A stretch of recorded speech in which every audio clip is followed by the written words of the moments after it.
Hello? We're working on getting everyone's video started. Okay. Thanks, Doug. All right, Betty Ann.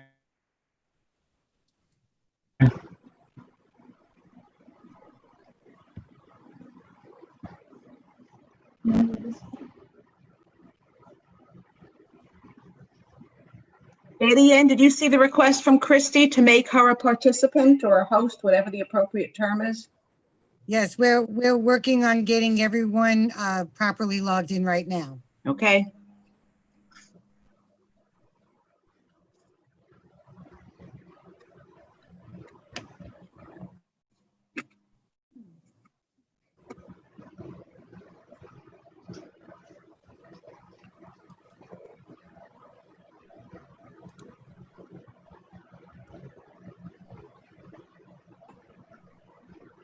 Here we go.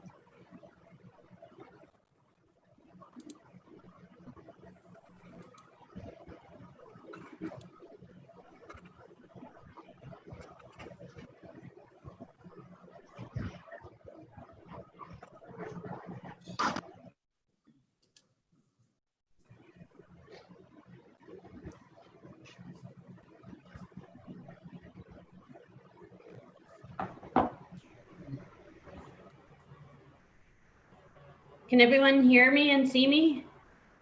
Yes. See you. Okay. We just need our videos turned on. Working on it. Got it.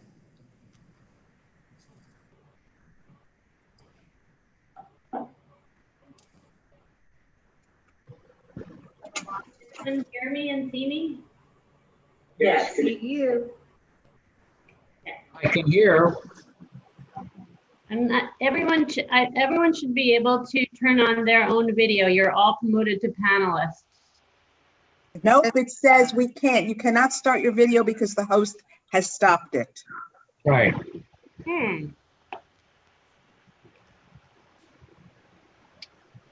Okay, apologies. Trying to figure it out. One moment.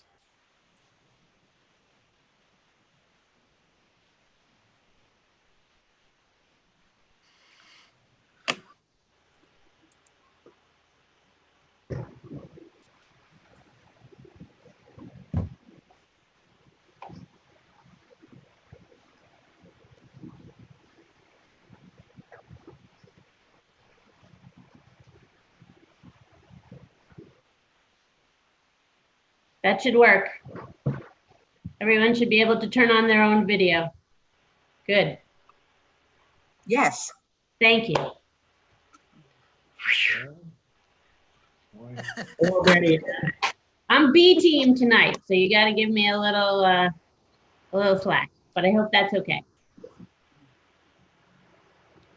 Hi, Robin. Hello. I like your red walls, Doug. You like that? I like.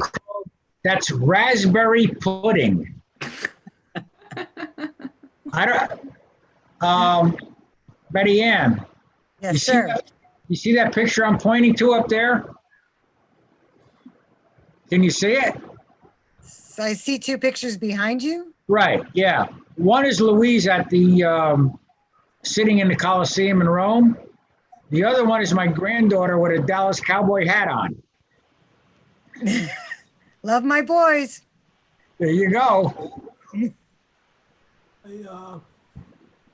It looks like Michael Hartman said that he can't get on. And then Meg sent a message saying she's here, but she doesn't have a video option. Do we lose Nina? No, I'm here. Oh, okay. Okay. Hold on, I'm giving Michael Hartman. All right. Now it looks good. Something happened and I got refreshed. I'm refreshed. It's good to be refreshed before the meeting.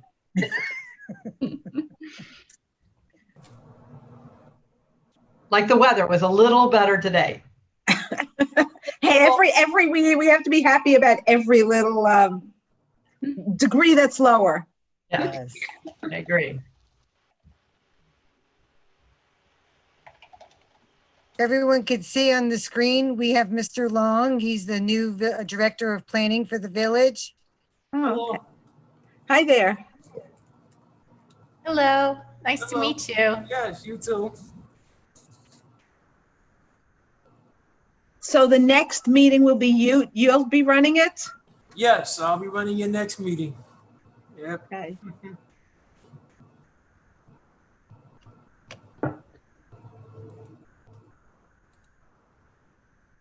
This may be a little premature, Robin Yeah, and Abby and Meg. I read that thing on Brixmore. Have you taken a look at it at all? I did not. Okay, because I mean, I did. Oh, yes, sorry, I forgot. Yes, I did take a look at it, but we're not the people. If they're not complying with the approvals, then it's up to the village building inspector. We can't do anything. We've given we've given them the special permit. no, I understand and I agree. But I did ask Betty Ann for a copy of North Shore's resolution with respects to deliveries. And I will send photographs to Betty Ann tomorrow for distribution. I happen to be there at about, I guess it was around 11:30. They had the access road in the parking lot in front of between CVS and North Shore, totally blocked with delivery vehicles. The loading dock was totally full with delivery vehicles. And in 2 of the parking spaces, there was a delivery truck. So I Just looked- so you remember, Doug, this is not an agenda item. No, I understand. I'm going to send you photos for distribution. You I know, think it's really I think you need to make sure that you send them to the the building inspector as well, okay, no, so that he can take will the send them appropriate out. action. Yeah, no, I will send them out for distribution. Because, you know, I think that I did find some concerns with some of the items, so I will send those out. But just FYI, I read the North Shore resolution, and there wasn't anything said about deliveries as to what time and place they were to occur. So it's just a comment and an observation that I made. But I will send those out, and Betty Ann can distribute them to everyone. Okay, so we ready? Everybody ready? Greta, you're there. Okay, sorry, you're so little in the space. I almost didn't see you down there. All right, so let's begin. Welcome to the Zoning Board of Appeals meeting of July 23rd, 2020. And before we begin the agenda, I would first like to thank Betty Ann for her many years of service to the village. She is leaving and moving away. Let's say that. I don't want to characterize the place you're moving to. Thank you. And so, you know, she will be a great loss to the boards and to the village, and we really want to thank her. Oh, thank you very much, Chair. Betty Ann, thank you for everything and wish you best of luck where you're going. Thank you very much. Thank you very much. As I said in my email, Betty Ann, you are outstanding. Thank And you, Doug. Louise and I will miss you terrible. Oh, thank you. It's been a Okay, pleasure working so for the now village. let's open the public hearings. The first item is an application. Oh, By Madam Chair, just before you begin, would you like to take a roll call to establish a quorum? Fine, sure, we'll take a roll call. I'm one. Abby, are you here? I'm here. Meg, Here. Doug, Here, Greta. Here. Okay, so we have a quorum. So we're going to, the first application is is a request for an extension of time to file the special permit renewal application. Because when we granted the special permit for the outdoor space, we put a time limit that said they had to apply 4 months before, and they did not apply 4 months before. So we need to give them the right to apply at this point. So that is what the request is for. They will apply for a renewal of the special permit at the, I believe they will be applying for a renewal of the special permit at the next meeting. Okay, is the applicant here? Yes, that's Anthony Russo. Right, but is,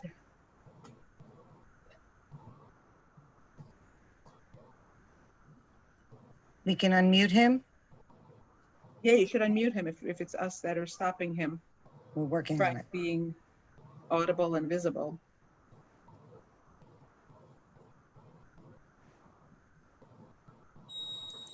Mr. Russo? Oh, okay. Go ahead, Mr. Russo. We don't hear you, so you must be muted on your end.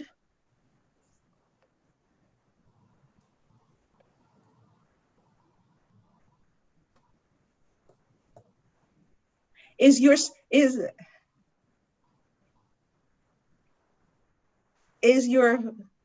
speaker on your computer, if that's what you're speaking through? We do not hear you.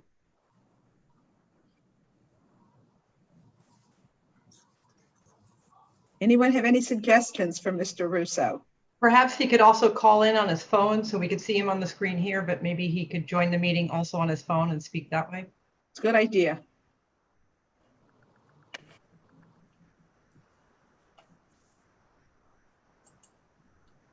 Mr. Russo, did you hear what Ms. Jurgen suggested? Call in on the number, because we can't hear you through the speaker of your computer, I assume. And so if you stay visible on the computer and call in on your phone, we'll be able to hear and see you.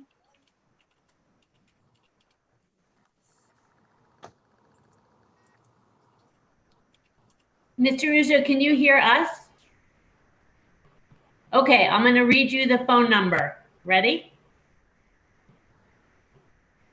1-646-558. 1 second. He said 1 second. 1 second. Okay.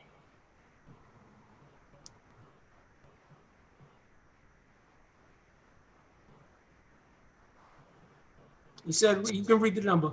Okay, 1-646-558-8656.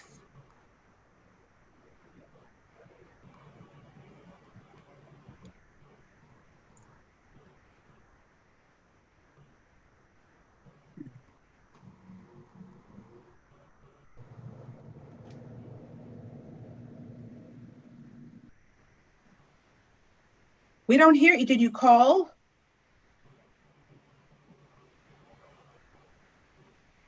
Are you on your phone?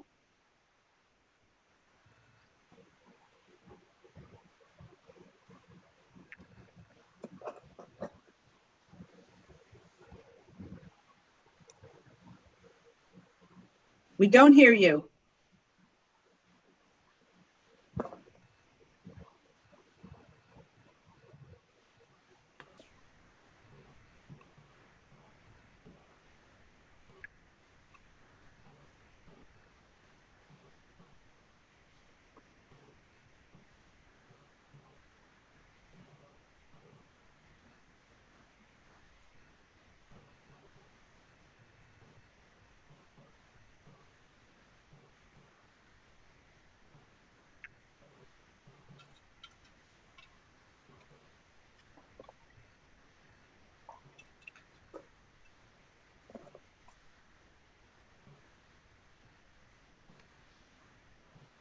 Robin, can you hear me?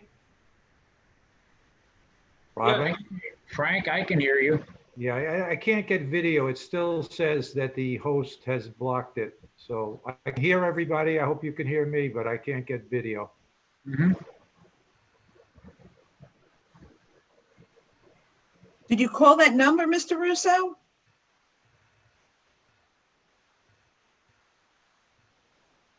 Put it up. We're not hearing you. Does the number, when he called in, does that have to now be opened up to be able to join the meeting? Does it have to be given some rights? No, it should work just fine. You can't call in either. Wow. Is he there's a 914-760-3234. Could that be him? Yeah, he said that's him. So he's under an attendee. So can you make him a panelist? Sure.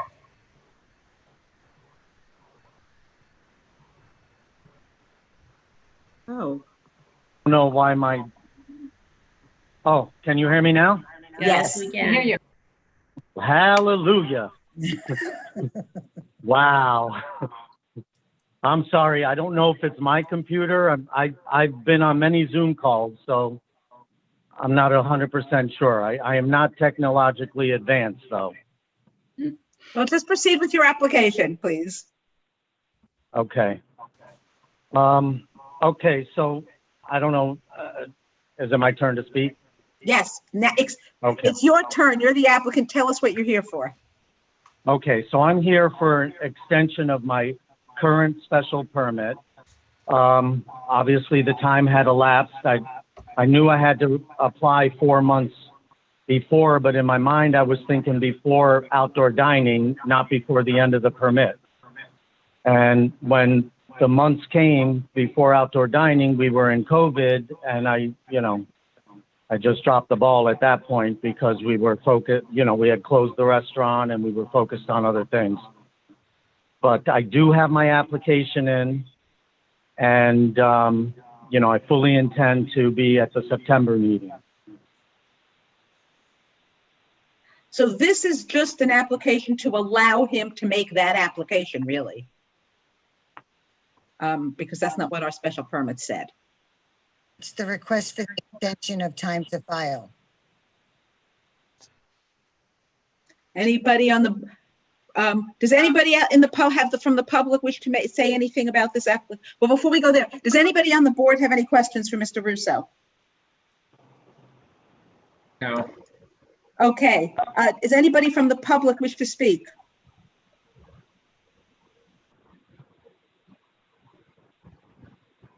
Use the raise your hand if you'd like to try to speak. Anybody, Betty Ann?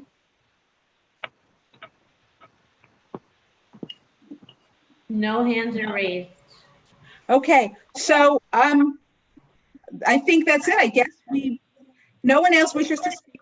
We would close the public hearing on this. Now, this is just the extension of time. Right. It is not the grant of this renewal. Right. I'll ask one question, but I think I know the answer already. Have you received any complaints about your outdoor dining? But I guess you haven't been able to set up too much. So perhaps, I don't know how much you've been able to operate, but have you received any complaints from neighbors or from the police? We have not received any complaints. I tried to get a form from the police department, but they said they were going to send it directly, that we haven't had any complaints against us. That's actually part of the application package that should have been in the Google Drive. Thank you, Betty. Okay, anybody want to make a motion to close the hearing on the extension of time to file an application? I'll make the motion to close. All right. Second, Second. Abby, did you just second? Yes. So Okay, someone so- else did too. Fine. Okay, on the closure of the public hearing, Doug, Yes. Greta, Meg, Yes. Abby, Yes. and I vote yes as well. Okay, the public hearing is closed. We will get to this tonight in our closed applications to decide whether to extend. So we'll do it tonight. We'll vote on it tonight. Okay, thank you all so very much. Okay.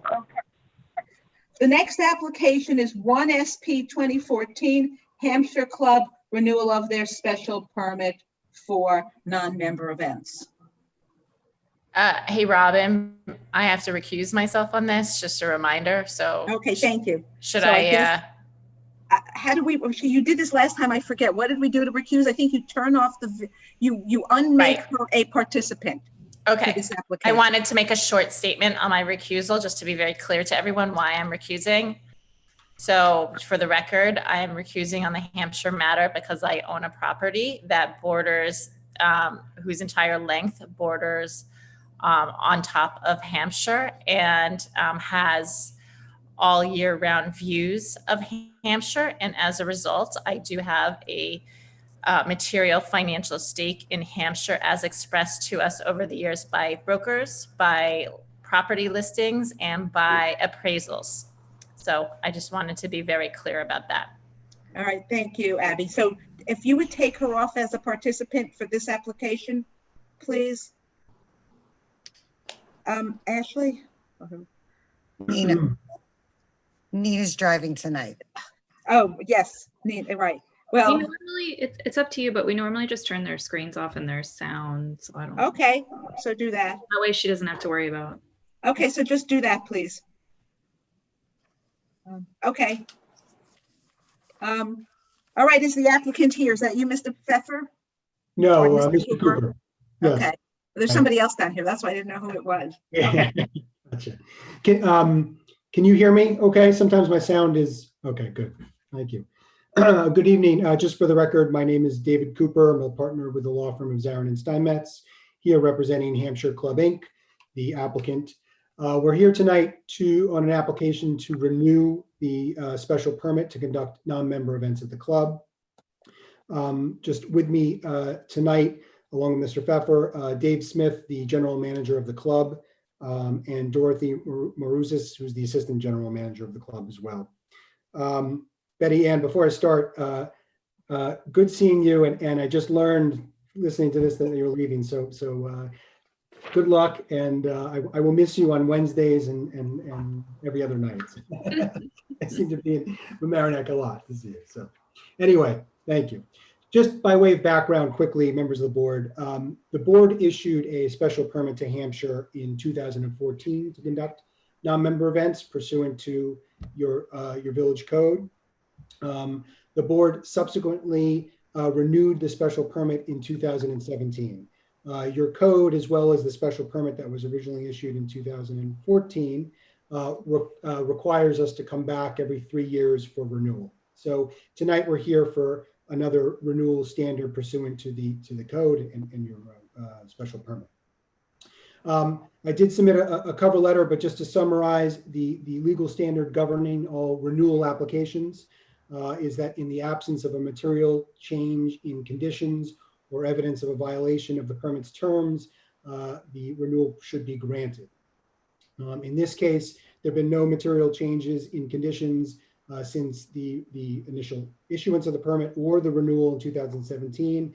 The operation has not changed. It's the same operation using the same club facilities.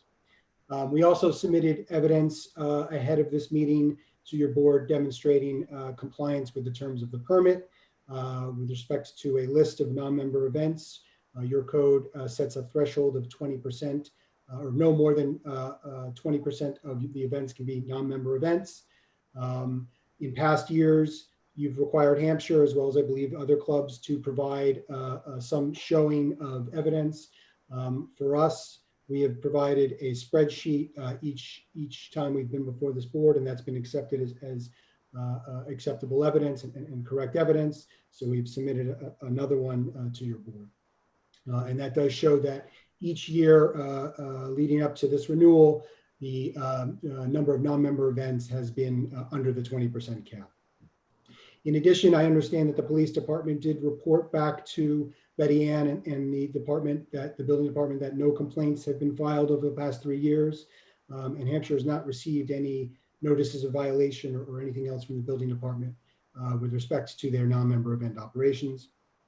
And finally, the requirement that 990 forms be provided to the village each year. We've emailed to the clerk treasurer the 990 forms. They are in the village's files.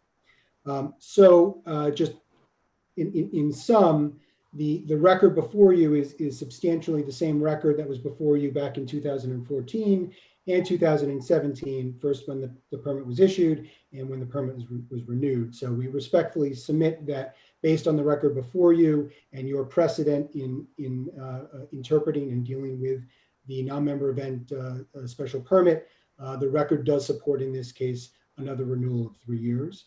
And we would respectfully request that tonight you take that action. We're here to answer any questions you may have, but short of that, everything's in the record, we believe. Does anybody have any questions for the applicant? I have a question. I think it's our precedent to ask applicants that are filing if it's an LLC for their members or if it's an Inc. for the board of directors, and to get certification for the certification form filled out for the board of directors. And I didn't find that in your application. Do we have the list of who is on your board of directors of the corporation?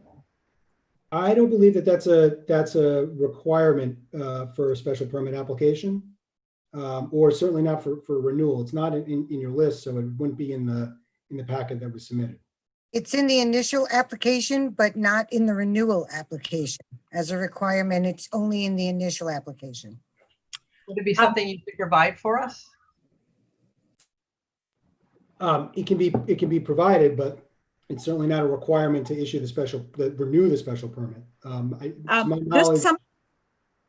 An aside to the board members, we need to revise when we have a shorter agenda.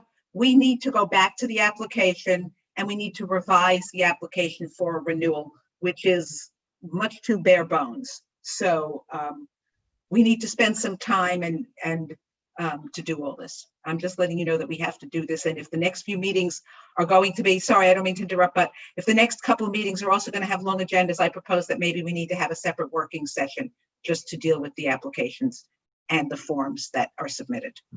So that was an aside, but I'm sorry. Given what you were saying, Meg, I mean, it's clearly this is one of the problems with the renewal application. It is. Right. And that's not a requirement of the renewal process, unfortunately. So I guess voluntarily, would you like to provide it and provide certification for the members?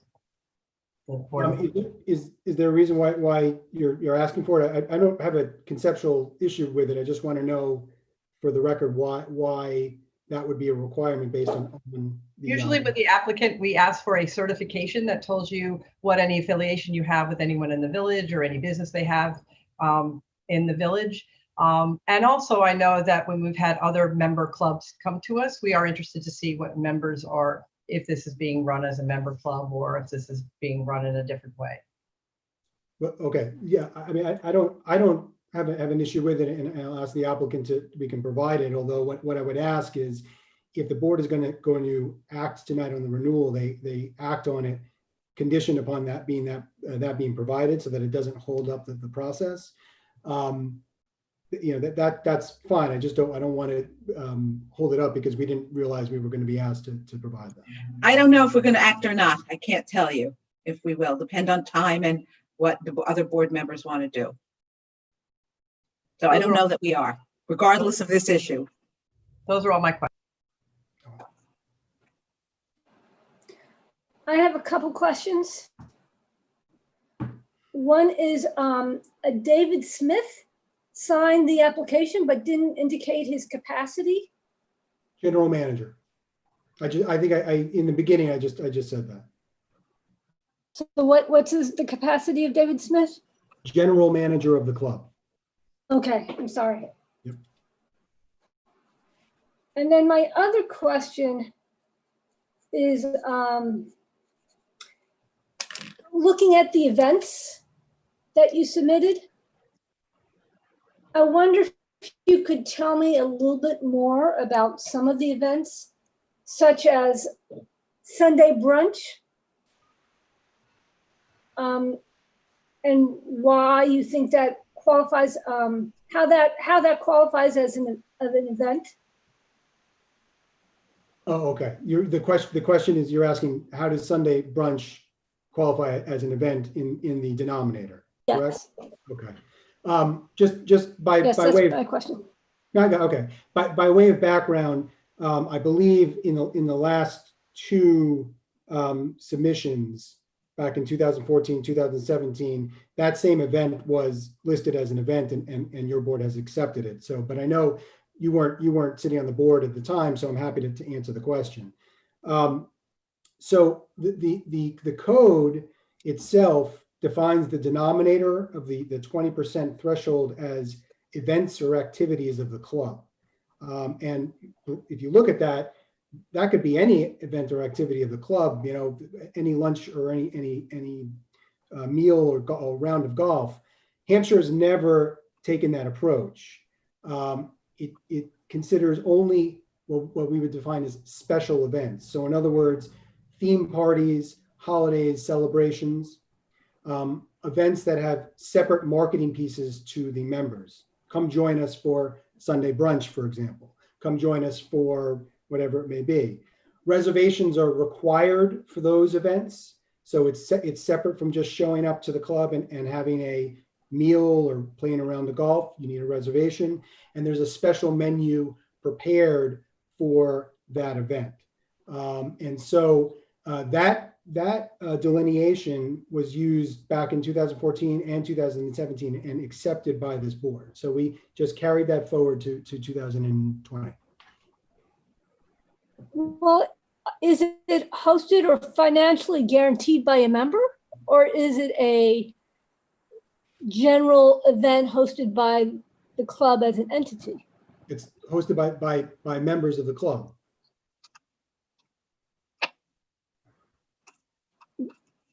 Financially, as I look Guaranteed by at members. financially guaranteed By members. by members, by specific members of the club? I can't tell you which specific members of the club are guaranteeing a specific brunch, but it's a membership club. It's guaranteed by the members. Yes.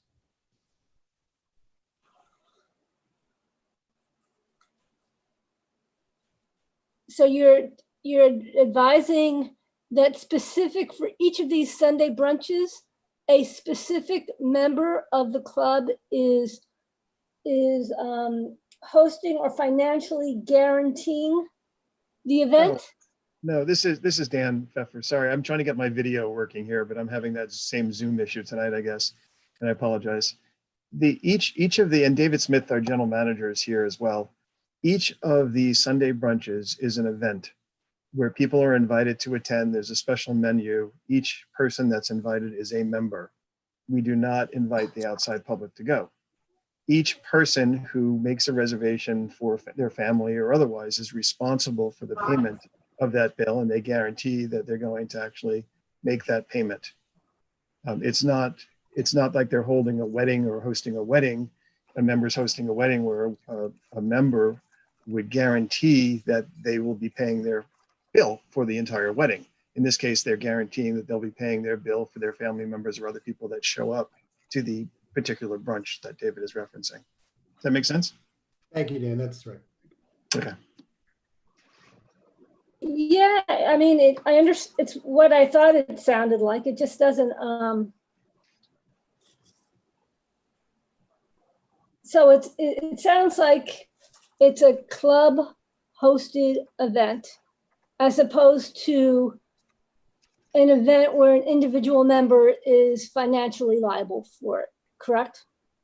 No, each member, because it's a membership club and the members that attend. Well, what I mean is you don't have one member financially liable for the entire event. They're just going to pay their bill. Correct. For their attendance. Mm-hmm. Correct? Correct. Okay. Again, just to circle back on that, your board has accepted those as member events before, and so consistent with your interpretation before, we're saying same thing today. I mean, if there's a new interpretation that the board is going to apply, they need to give the regulated community notice that you're changing the method of interpretation. So based on your precedent and the way you've interpreted before, we have put that on the list, yes. Okay. Do you have any other questions, Greta? No.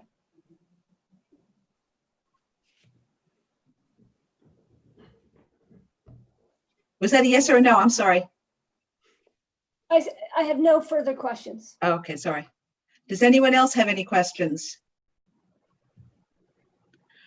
All right, does any member of the public wish to speak on this application?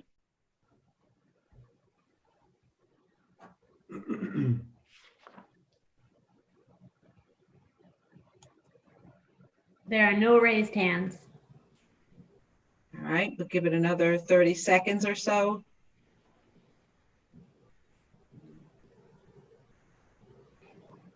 Okay, what do the members of the board want to do?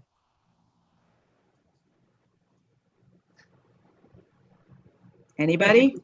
I think we should close if no one else has to speak. I was asking for some more information, so I think it's the question of whether you're going to keep it open to get the list of board of directors. Well, we can close the public hearing subject to receipt of that additional information that you requested, if that works for you. Works for me. Okay. So moved. Is there a second? I guess that was the motion. I second Doug's motion. Okay, so it's a motion to close the public hearing subject to receipt of the information that Meg requested regarding the members of the, Which is the board, list of board of directors of the corporation and their certification forms. okay, Doug, Yes. Meg, Yes. Greta, Yes. and I vote yes as well. This is closed subject to receipt of, although it'll be open to receipt of that information. Okay. Next application is application 3A 2020, Pamela and Alexander Horn, 401 Rushmore, for a couple of variances.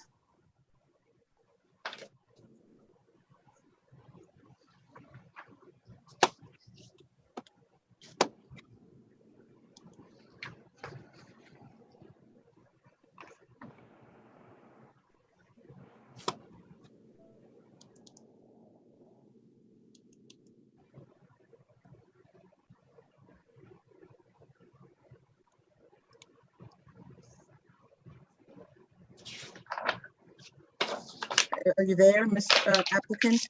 Hi, how are you? We are here. Okay. Do you like to present your application? Tell us what this is an application for. Sure. Sure, and I believe our architect, Mike McCann, is on as well. Yeah, and Mike, maybe you can turn on your video in the bottom left corner. If it says start video, you can click on that one and there we go. There you go. I think you're on mute as well. Yeah, so then there you go. Can you hear me now? Yep. Good, good. Hi, board members. This is Mike McCann. I'm the architect for this project. And what we're trying to do here at the Horns residence is expand and get another bedroom, a family room, and kind of jigger the garage in order to keep it pretty normal. But in doing so, having this the lot that we have, which is somewhat abnormal, and presently the side yard is too small anyway. We are requesting a relief from a small part of the side yard, which is already non-conforming. We want to go from let me just look at the plan. The side yard of 11.7 feet to a side yard of 9.5 feet.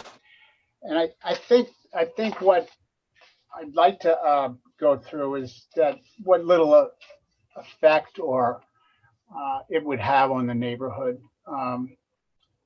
Certainly it's not going to change the nature of the character of the neighborhood. It's still a residence, and this variance, it's very small considering that it's amounts to that what we're requesting amounts to about 60 square feet. Hello? We're still here. So it's a very small variance. to the north side of the house, it ends up as being 0.06% of the lot that the nonconformity that we are requesting. So it will have, we think, a very small effect on what we're trying to do and the neighborhood and the environment. This condition that we need to request is, I think, due to the location of the building on the lot.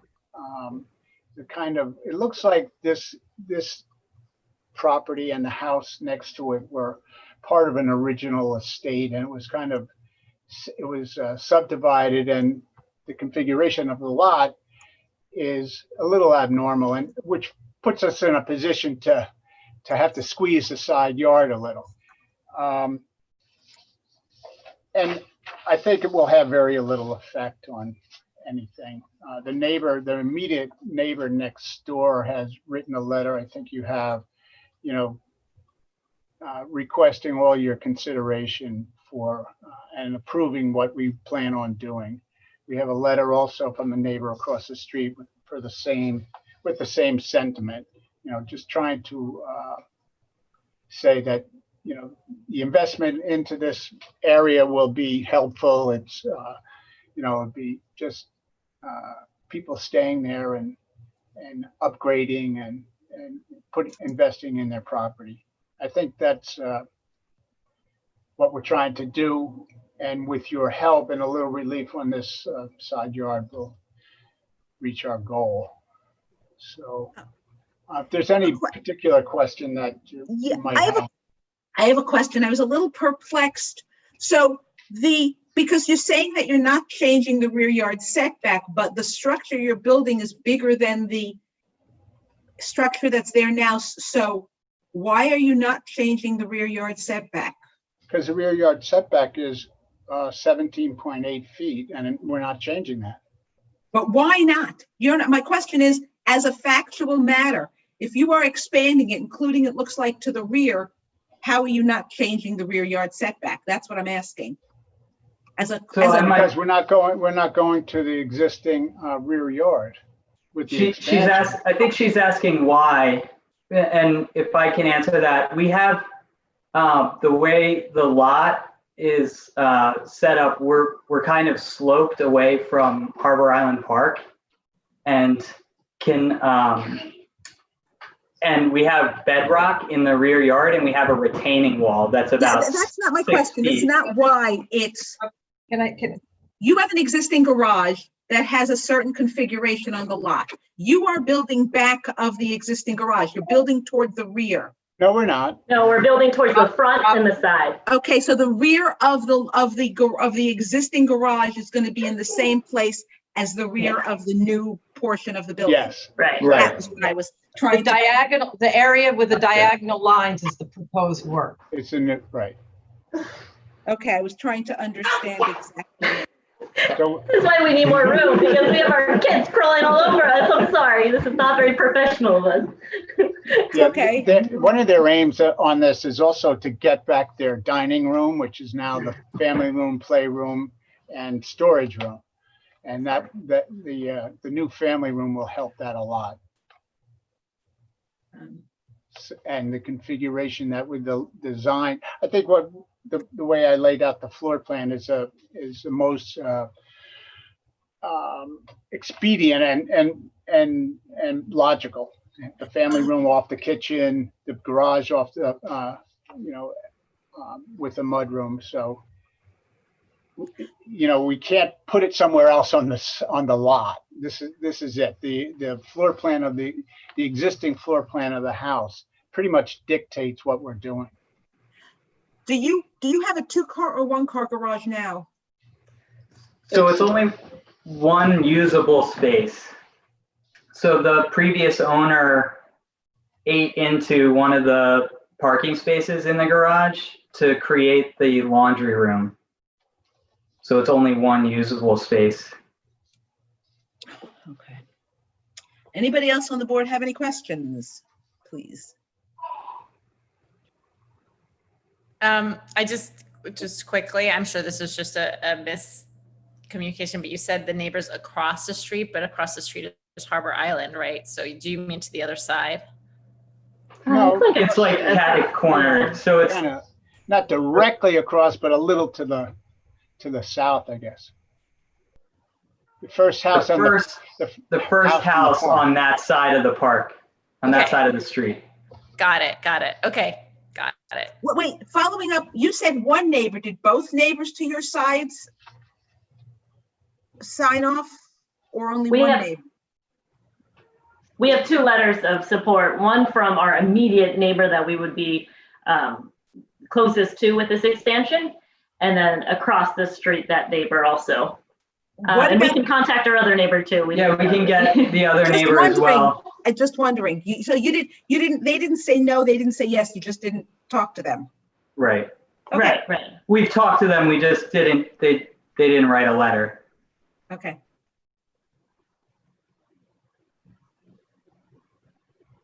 Anyone else? I have a couple questions and comments.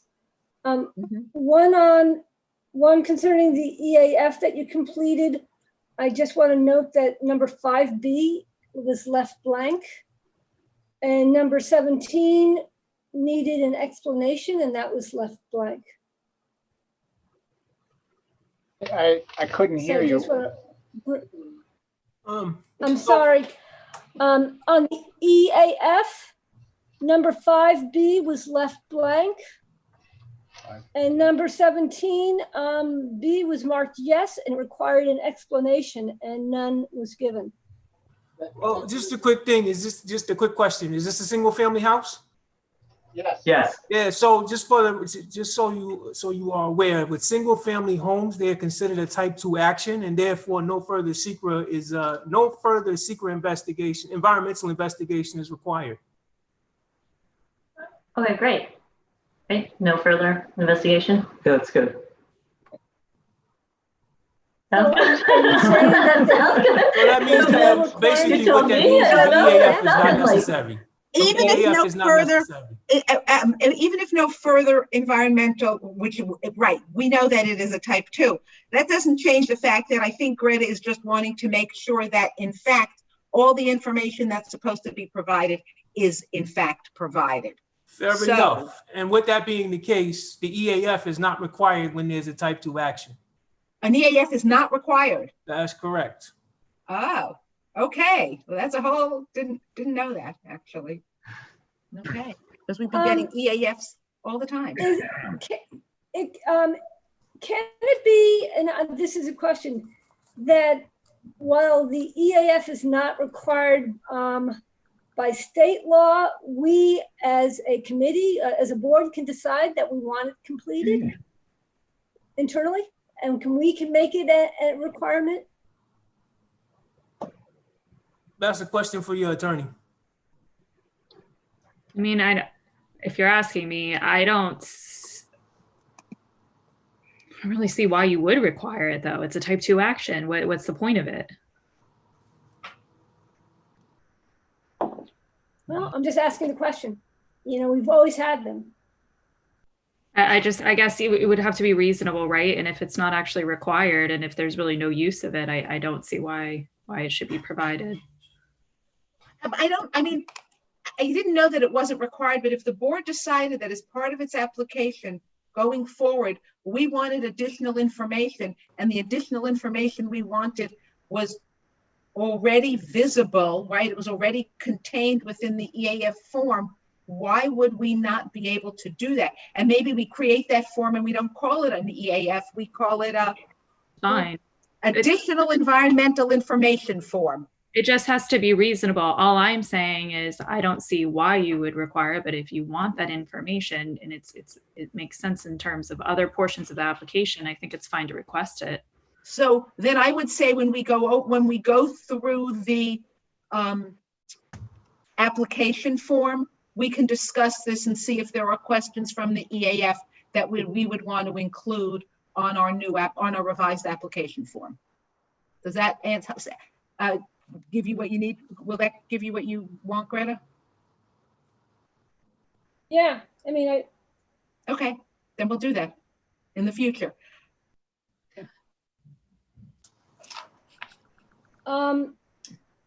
So I have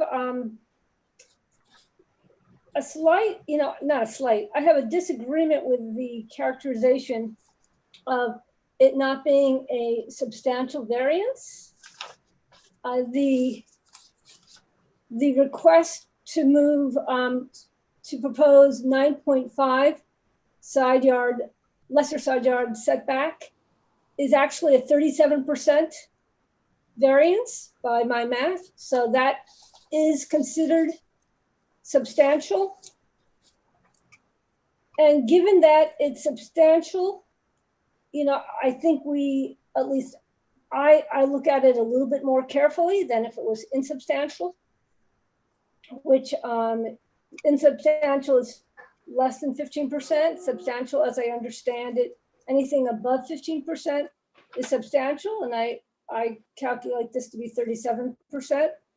So I guess I'd like a little bit more information in terms of, I understand this is pre-existing, but I guess I have a question in terms of the neighborhood. Are there other situations where there were pre-existing side yard setbacks that were granted variances? Looking at the photographs that you provided really doesn't give me guidance on the issue of the side yard distances.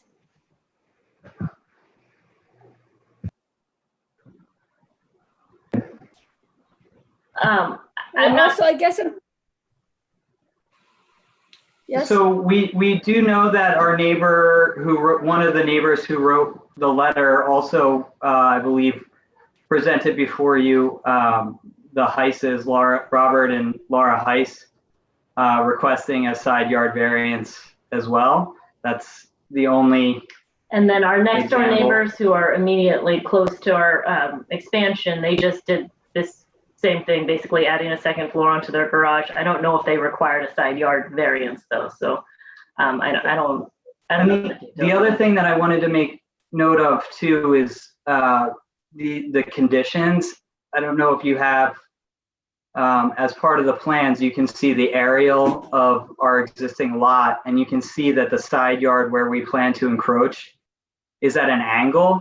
So while we are encroaching on the front corner, we're going to keep the existing side yard of the existing garage, right? So it's only at the pinch point of the corner of the expansion rather than the whole face of the construction going into the side yard. If you made it a one-car garage, would you still have this issue needing a variance? That I don't know. If you made it a one-car garage, it'd still be the existing nonconformity would still be pre-existing. Yeah, but pre-existing is fine. And would you be extending the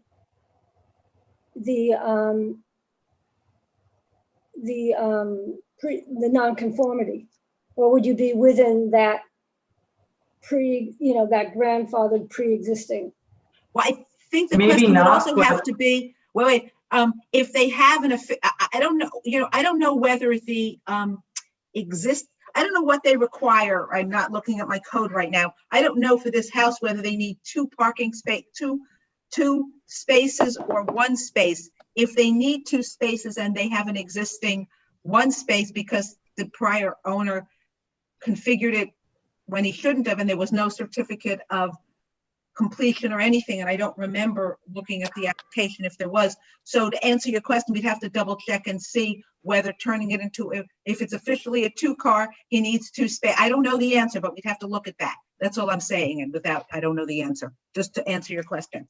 Just something else we'd have to consider. I know we've looked at applications where if you can be in the garage and then another car can fit in the driveway, that's two spaces. Well, I'm just saying, but we'd have to, I'm not saying we're going to do that, but we have to figure it out.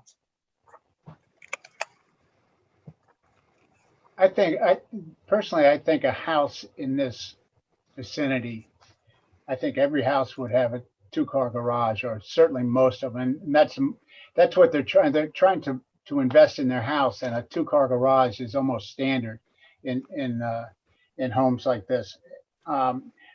You know, discussing the extent of the variance, that greater than, or you said 30% of the it's a 30%. 37. It's at a very limited point that percentage exists. And that's why I said it wasn't substantial. You know, I looked at it as how much square foot of that property is non-conforming, or how much are we asking for that's non-conforming. You know, I guess you know, if you say it's a percentage of that setback, that's true, but it as a percentage of area of the plot that's non-conforming, it's really very small. And you know, I don't in terms of the architecture of the house, to stop it and move it over, and to have 1-car garage, it just is hard to, it's not what they're trying to achieve. And considering that if that was, you know, the variance would have little effect on anything, in terms of the neighbor, in terms of the environment, in terms of the character, it just, I would hate to reduce it to a single car because of that outlook. That's what I'm saying. I just don't think it would be forcing an issue, and I don't think it just doesn't seem to be necessary, because we're not really affecting anything. We're the impact of the request is so minimal. How long is that piece where you are going from 9.5 feet to 11.7 feet? How, you know, the length the other direction? No, I could tell you. I could. Hold on.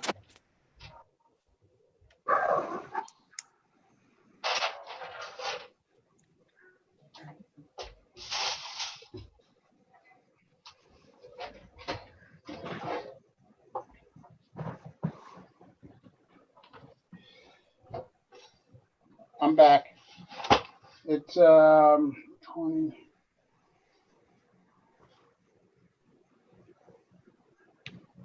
$12 feet, where it's 12 feet of the side yard that we come from the 11.7 to the 9.5. Mr. McCann, are you able to share your screen so everybody can see what you're talking about? Well, it's a plan. Don't you have the plans? I mean, I'm new. I'm asking because, again, the public can't see it. That's why I was asking, do you have it digitally wherein you can share your screen? Share my screen? How do I do that? I don't know how to do that. Oh, there you go. Never mind. Now you can talk. You see your plan is on the screen? There we go. That's the existing plan. Fair enough. Right. So, excuse me a minute. Robin? Yes. It seems that Abigail lost her internet connection. Is she back on? I don't know. Do you see her? No, from Well, Abigail. she said she's you're here. there. Okay, I got it. She's here. Okay.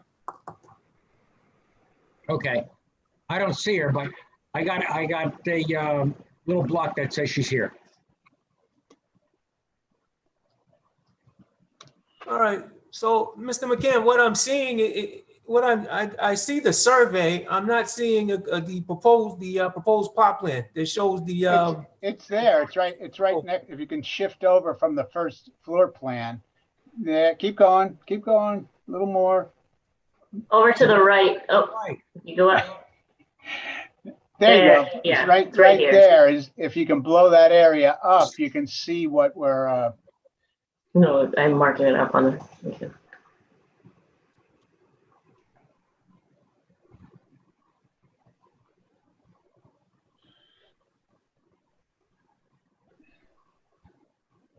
I can see a little bit right here, you know, right in the corner there. Yeah, if you move a little bit more we're talking about. Oh, a little more. Well, now you can see it. If you see the proposed 9.5 feet and the existing. So we're talking about this little area right in here. Where? I got the panelists lined up along You can close the the side. panelist, Can you Doug. shift that site plan over further? Doug, if you go to the top of your panelist, of that box that shows the panelist, it will, and you go to the second square, it says show small active speaker video, and you can close all that, and all you see is the speaker. Right. So there's the 9.5 feet sitting right here. There's 11.7 sitting right there. Right. The distance along that wall is 12 feet. So why is that an issue? I don't know. Someone asked me how long it was. I asked how long it was. I wanted to get information so that we knew what we had here. That was all. It's at 12 foot. That corner is the amount that we're asking for. Which ends up to being about 60 square feet. That's why I guess that was what prompted it. That's why I called it minimal. It's just 60 square feet. That would be additional non-conforming. If I may, Madam Chair, so Mr. McKenna. 15 feet. 15 feet, all right, fair enough. And the next question, and my last question, Madam Chair, is as opposed to seeking the additional square footage on the side yard, which is requiring the variance, is there any reason why you couldn't have acquired the additional square footage in the back of the house? It would be requiring a variance also. And what about on the left side? Would that have required a variance as well? It just would be impractical. Okay. To add to that side of the house for the garage, it would be. See, what happens is I'm working with a set floor plan, so you lay out the components, and with as minimal disturbance as you can, and this is pretty much what we came up with. We couldn't really put the garage on the other side of that building, and it still would be probably non-conforming, because I would have I don't know how I could possibly do that. I mean, if that's what you're, it wouldn't be practical. So we really, that was one of the questions. Is there any other way to do it? Can we go back? Can we go to the side? And considering the lot and the existing floor plan, we really can't. Practically speaking, it wouldn't make any sense to look at it another way. Of course, I would, but it just this is the most logical floor plan for that house if we're going to expand it. That's where we're at, and that's why we came to you for relief to get that logical floor plan implemented. I'm sorry to interrupt for a second. Abby, I don't see you. Do you still need to be made a panelist? Someone make sure that she is added as a panelist?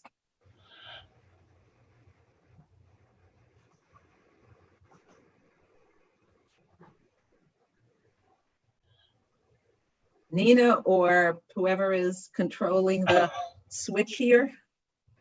Yeah, I lost my clients too. Okay, there you are. Yes, we're still here. That was very weird. Okay. Sorry to interrupt. Go back to, okay. Greta, do you have any more questions of the applicant? I think you were the last speaker. That was why I know.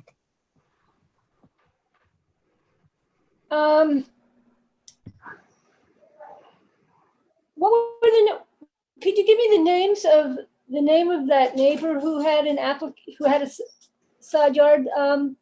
What year was that? Bob and Laura Heiss, and it was probably 2 years ago, maybe? Yeah, Maybe within the last 2 or 3 years, they did an expansion. It was like a bedroom suite. I don't remember What that was the name address? before the It's board. very similar to yours too. Oh, sorry. I think, Mike, you're thinking about the Zoffnesses, which is Oh, next door to oh. us immediately. That's like a very similar renovation that they just completed in October, I believe. Across the street, they did, I think Alex just talked to him this afternoon. He said that he got a side yard variance. And I can see if, let me see if I can They are find their address. It might be on that ladder. They were one of the letters of support that we submitted, so I can take a look to see. They're 408 Rushmore.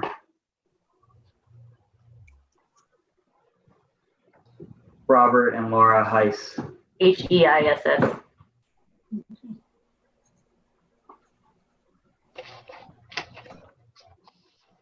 They said they got specifically a side yard. That's what he said. I just talked to him this afternoon because, you know, we have the sign in the front yard. So he said he got a side yard variance as well. Okay. Anything else? Does anybody of the board members have any questions? Just to speak to the Heiss variance, they were given a side yard setback where the required side yard was 15 feet and the applicant proposed 6.3. And that was in 2017. Thank you, Betty Ann. Of course. Thank you. Thank you, Betty Ann. Thanks, Betty Ann.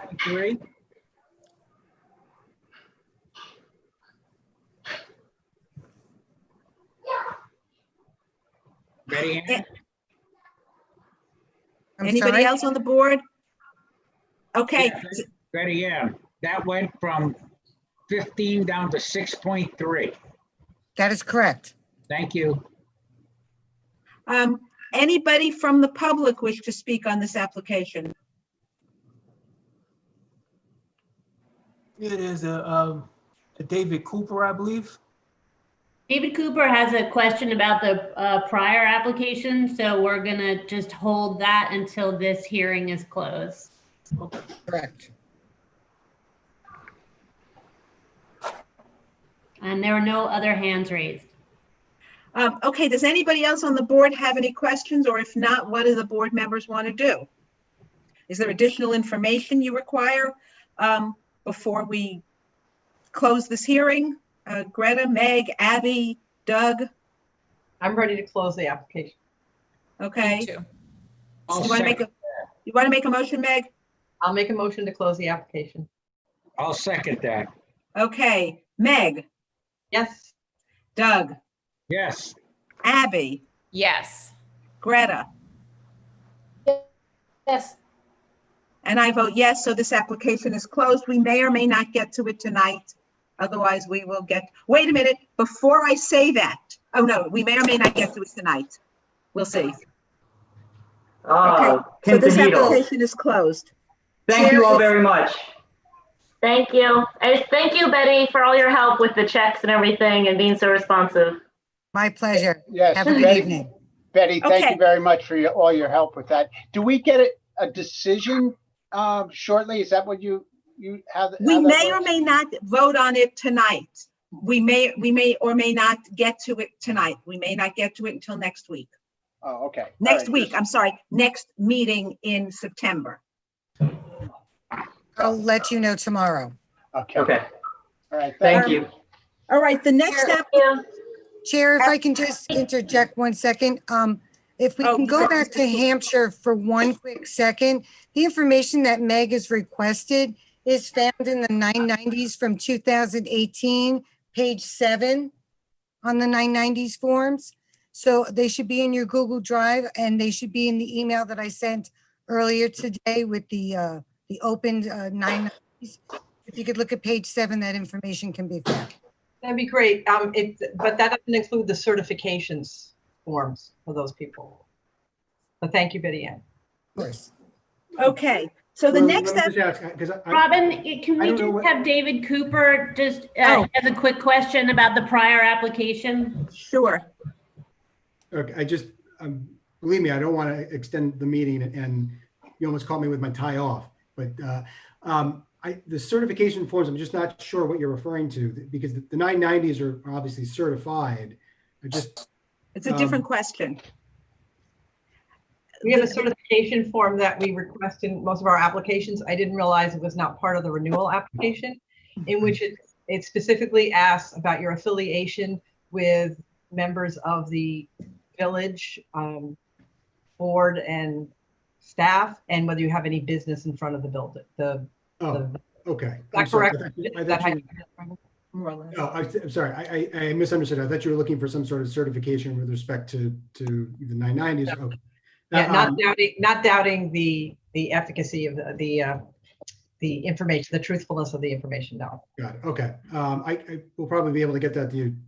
Well, not tonight now, but quickly. The question I was trying to ask before I got cut off was,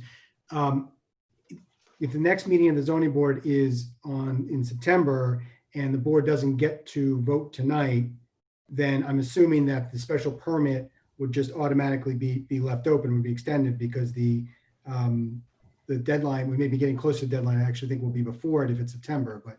Since you got your application in time, if we don't get to vote on it in time, yes, it would be extended. Okay. All right. Thank you very much. Continued, whatever. It's not terminated until before the vote. Okay. Thank you. Just wanted that confirmation. All right. The next application is 5/8/2020, Brian and Lori Taylor, 600 Lorraine Street. Before I have one question that we need an answer to pretty quickly. The application says it is the Taylor residence, but the plans submitted, and if you drive by the house, it's clear it's a two-family house. So the question is it a two-family house? Yes. Yes, it's a legal two-family house. The Taylors are the owners of the residence. It's an owner-occupied two-family house. They occupy. Is this because it's a pre-existing non-conformity? It's in a zone that's for single-family homes, but we understand that I can see by the age of the house, it must have been there for some time. So perhaps it's a pre-existing non-conforming. Correct. Use. That's correct. Meg, do you want to raise your issue? Yes, I guess it's to go to Frank. I would like to ask Frank if you could review in the zoning code 342-64, non-conforming use of buildings, paragraph A. This is for the protection of the homeowner, that if they are granted and they proceed with an enlargement of the use of the building that's pre-existing non-conforming, they first need to get a variance from the ZBA or they'll lose their non-conformity, the right to have the non-conformity. That's what I read in 342-64A. I'm not sure. The bottom line is that part of when you have a two-family house, and the two-family house right now has a certain configuration of bedrooms and everything else. And it is a non-conforming use. When you expand that, our zoning code requires an additional variance, which was not applied for tonight. Yes, it says any other alteration, enlargement, or new construction shall require a variance to be granted by the Board of Appeals. So you need a variance to expand the non-conforming use. Okay. Can I say something? Yes. Oh, yeah. So the non-conforming use, in essence, is the second unit. We are expanding unit number 1, which is the owner-occupied residence. We are not touching the unit number 2, which dictates the non-conforming use. So in essence, we're not expanding the degree of nonconformity, we're enlarging unit number 1, the primary residence. It's illegal to, and this board has the opportunity to grant the variances that we're requesting, the area variance. Should an additional variance be granted, we request that it be reviewed as well. We weren't, it wasn't part of the denial of our application. Otherwise, it would have been included with our application for an additional variance. We've been made, the board is an appellate body, therefore only has jurisdiction to review the building inspector's determination. We cannot independently decide to review an additional variance. If the building inspector And I think what Meg was asking was for the building inspector to look at this again and determine whether or not an additional variance is required. And if so, then he would need to issue that objection relating to the additional variance, and that would have to be submitted. Okay. We cannot consider it. So, you know, Frank, what do you have? Shall we move forward with the presentation for what's in the application? Well, we can't, hold on a minute. Okay. Frank, can you make that tonight? I don't know whether I have formally issued. If not, that's fine. We can move forward with what's there. But we will not be deciding it tonight because we cannot decide any of the, so two things. If in fact you need the variance to expand the non-conforming use, I'll explain why, notwithstanding it's the first house that's still expanding. There's nothing that says that this unit is the conforming and the second one is not. It is a non-conforming two-family house. You are expanding the size of a non-conforming two-family house. Therefore, if it requires a variance, it doesn't matter which unit you're expanding or altering. Second thing is the fact that it's the first unit, as you call it, is going to be relevant to our consideration, but that's not the decision. It's still a two-family house. So I think what we can do is proceed on the application as it's been filed, but we cannot close the application tonight because Frank is going to have to look at it and reach a determination as to whether an additional variance is required. So, yeah, but Robin, if the property is a non-conforming, yes, and it is, yes, regardless of the first being in conformance, once that second was added there, the whole property becomes non-conforming.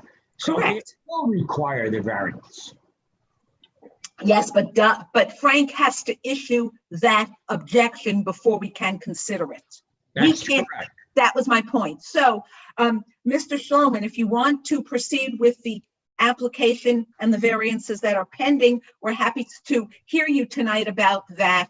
And then we'll move. And then at the next meeting, assuming Frank issues the objection, we'll consider the additional other variance that you would need. But it's all, you can't vote on anything without everything.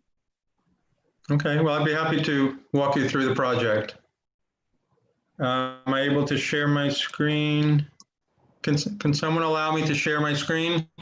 Robin, I just want to pick up my zoning code in the back. I'll be right back. Betty Ann, am I able to share my, can you allow me to share? You can share it now. Okay, thank you. Okay, so looking at the survey first. It's an existing residence on a corner lot. The variances in question are because of the existing nonconformities to the rear yard and side yard. The proposed addition sits exactly on top a portion of the house. It does not go further. It does not increase the degree of nonconformity into those yards. If you look at the left side is really the rear, which would require a 25-foot setback, and the existing is 8.5, so a variance is required on that side. And then the skinny side on top is actually the side where 6 feet is required, and we are at 5.3, so a 0.7-foot variance is required. As well as the additional square footage pushes us over the FAR of 2373. We would be at 2818. So it's about an 18% variance on that.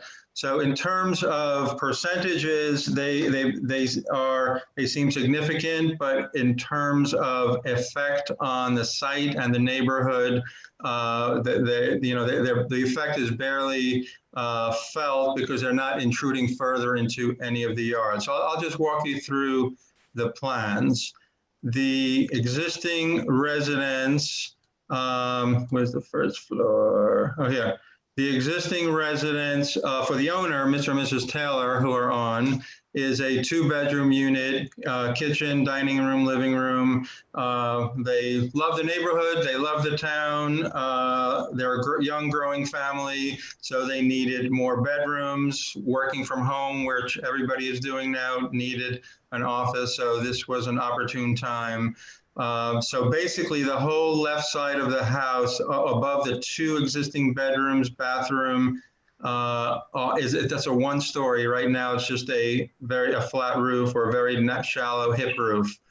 So the proposal is to build on top of that, and the right side of the house is dining room, living room, porch. Above that is the tenant, the unit number 2.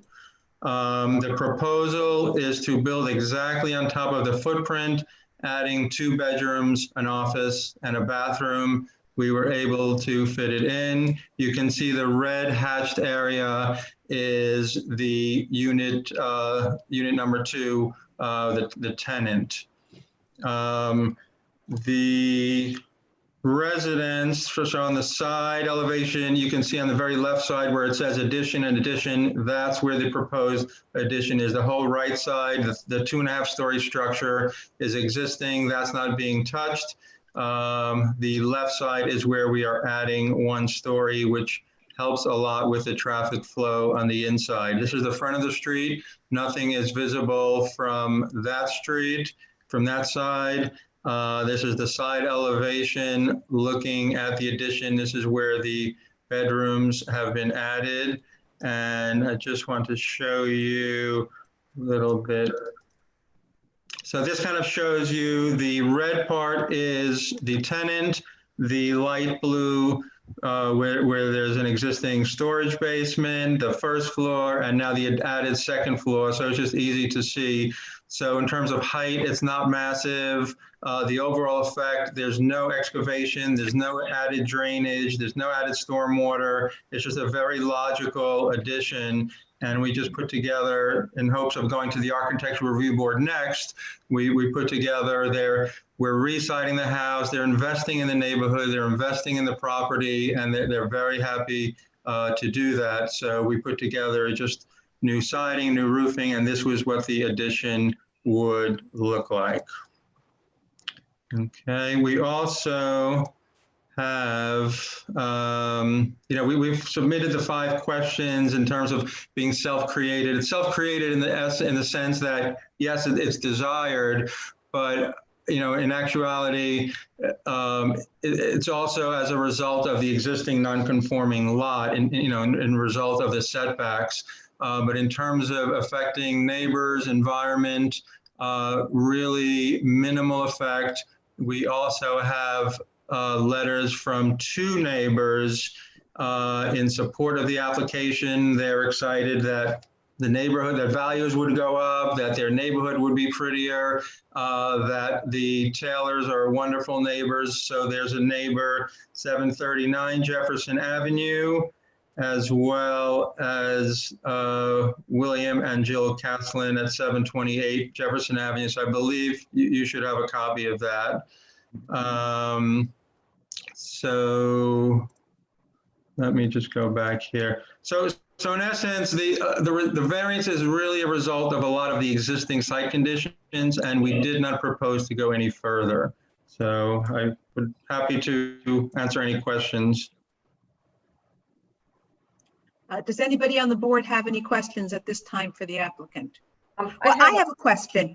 I mean, you know what? I drove by, I saw that the height was not going to be a problem because you've got 2 very tall, you got tall buildings too on, I guess it's Jefferson, short buildings on Lorraine. You're taller than the buildings on Lorraine, but you're not taller than the buildings on Jefferson. My question is, you are very close to the rear yard. And you're very close to, I guess that's the side yard. So you're close. Did you consider reducing the 2nd floor so that it was set back a little bit more? Well, we looked at that initially to try to do really what was needed in terms of the interior layout of what we were trying to accomplish. So if you look at the sizes of the rooms, they're really not all that over grand. I mean, the office is 8 feet by 13. We squeezed in a bathroom. We had to be very creative with our walls just to kind of fit it in. So to reduce it would be this 12'9" area or the 1310, making those rooms smaller. At some point, you know, could we do it 6 inches or a foot and still have a functional bedroom? Sure. Would that truly help in minimizing the effect? If we moved it over 5 feet, then no, it doesn't really work as a room. So, you know, we looked at it and we just felt because, and also for the ease of construction, for the siding, for the, you know, the cost, everything in effect, we felt it was the best solution to just align with the existing footprint. Thank you. I will tell you, you're talking about you can't really reduce the size of these bedrooms and the bathroom. They're bigger than the bedrooms and the bathroom in my house. So, you know, I don't know that it's so clear you can't reduce their size. Anyway, go ahead. Anybody else have any questions? I have a comment and a question. First, the elevations do look very nice, so I can see why you wanted it to be straight across. I was looking at in the code about corner lots, and when you take a lot that you have the choice to make each street line as the front line, which it looks like you did on this lot. And what I'm reading here is that then you consider the other 2 yards as side yards. So you don't even have a rear yard. It actually makes it seem that less substantial, the amount. Well, you know, I looked at that and sometimes that's the case. I was looking for that because in other towns it is that way, but I didn't see that. So yeah, I would go to Frank if I'm reading this wrong, but it's 342 or the planner. Hi, Mr. 342-15.1 A number 1. That's what I'm reading. And it says that if there's 2 street lines are the front lines, then the other 2 lines are considered side yards. So I think you're still looking for a variance, or you're increasing the variance, but it's not quite as substantial. Well, if that's the case, one variance becomes eliminated is not necessary because we have a setback of 8.6 where 6 is required. Oh no, 8.6 where 8 is required. So the sum has to be 14. So that was the largest variance percentage-wise that we were asking for. If that goes away, we're looking for a side yard variance and then the FAR variance. Well, I would, if Mr. Long or Frank wants to, you know, tell me that I'm not interpreting it correctly, but that's what it looks like to me. And my question though is, in your driveway, how many cars do you fit in your driveway? So.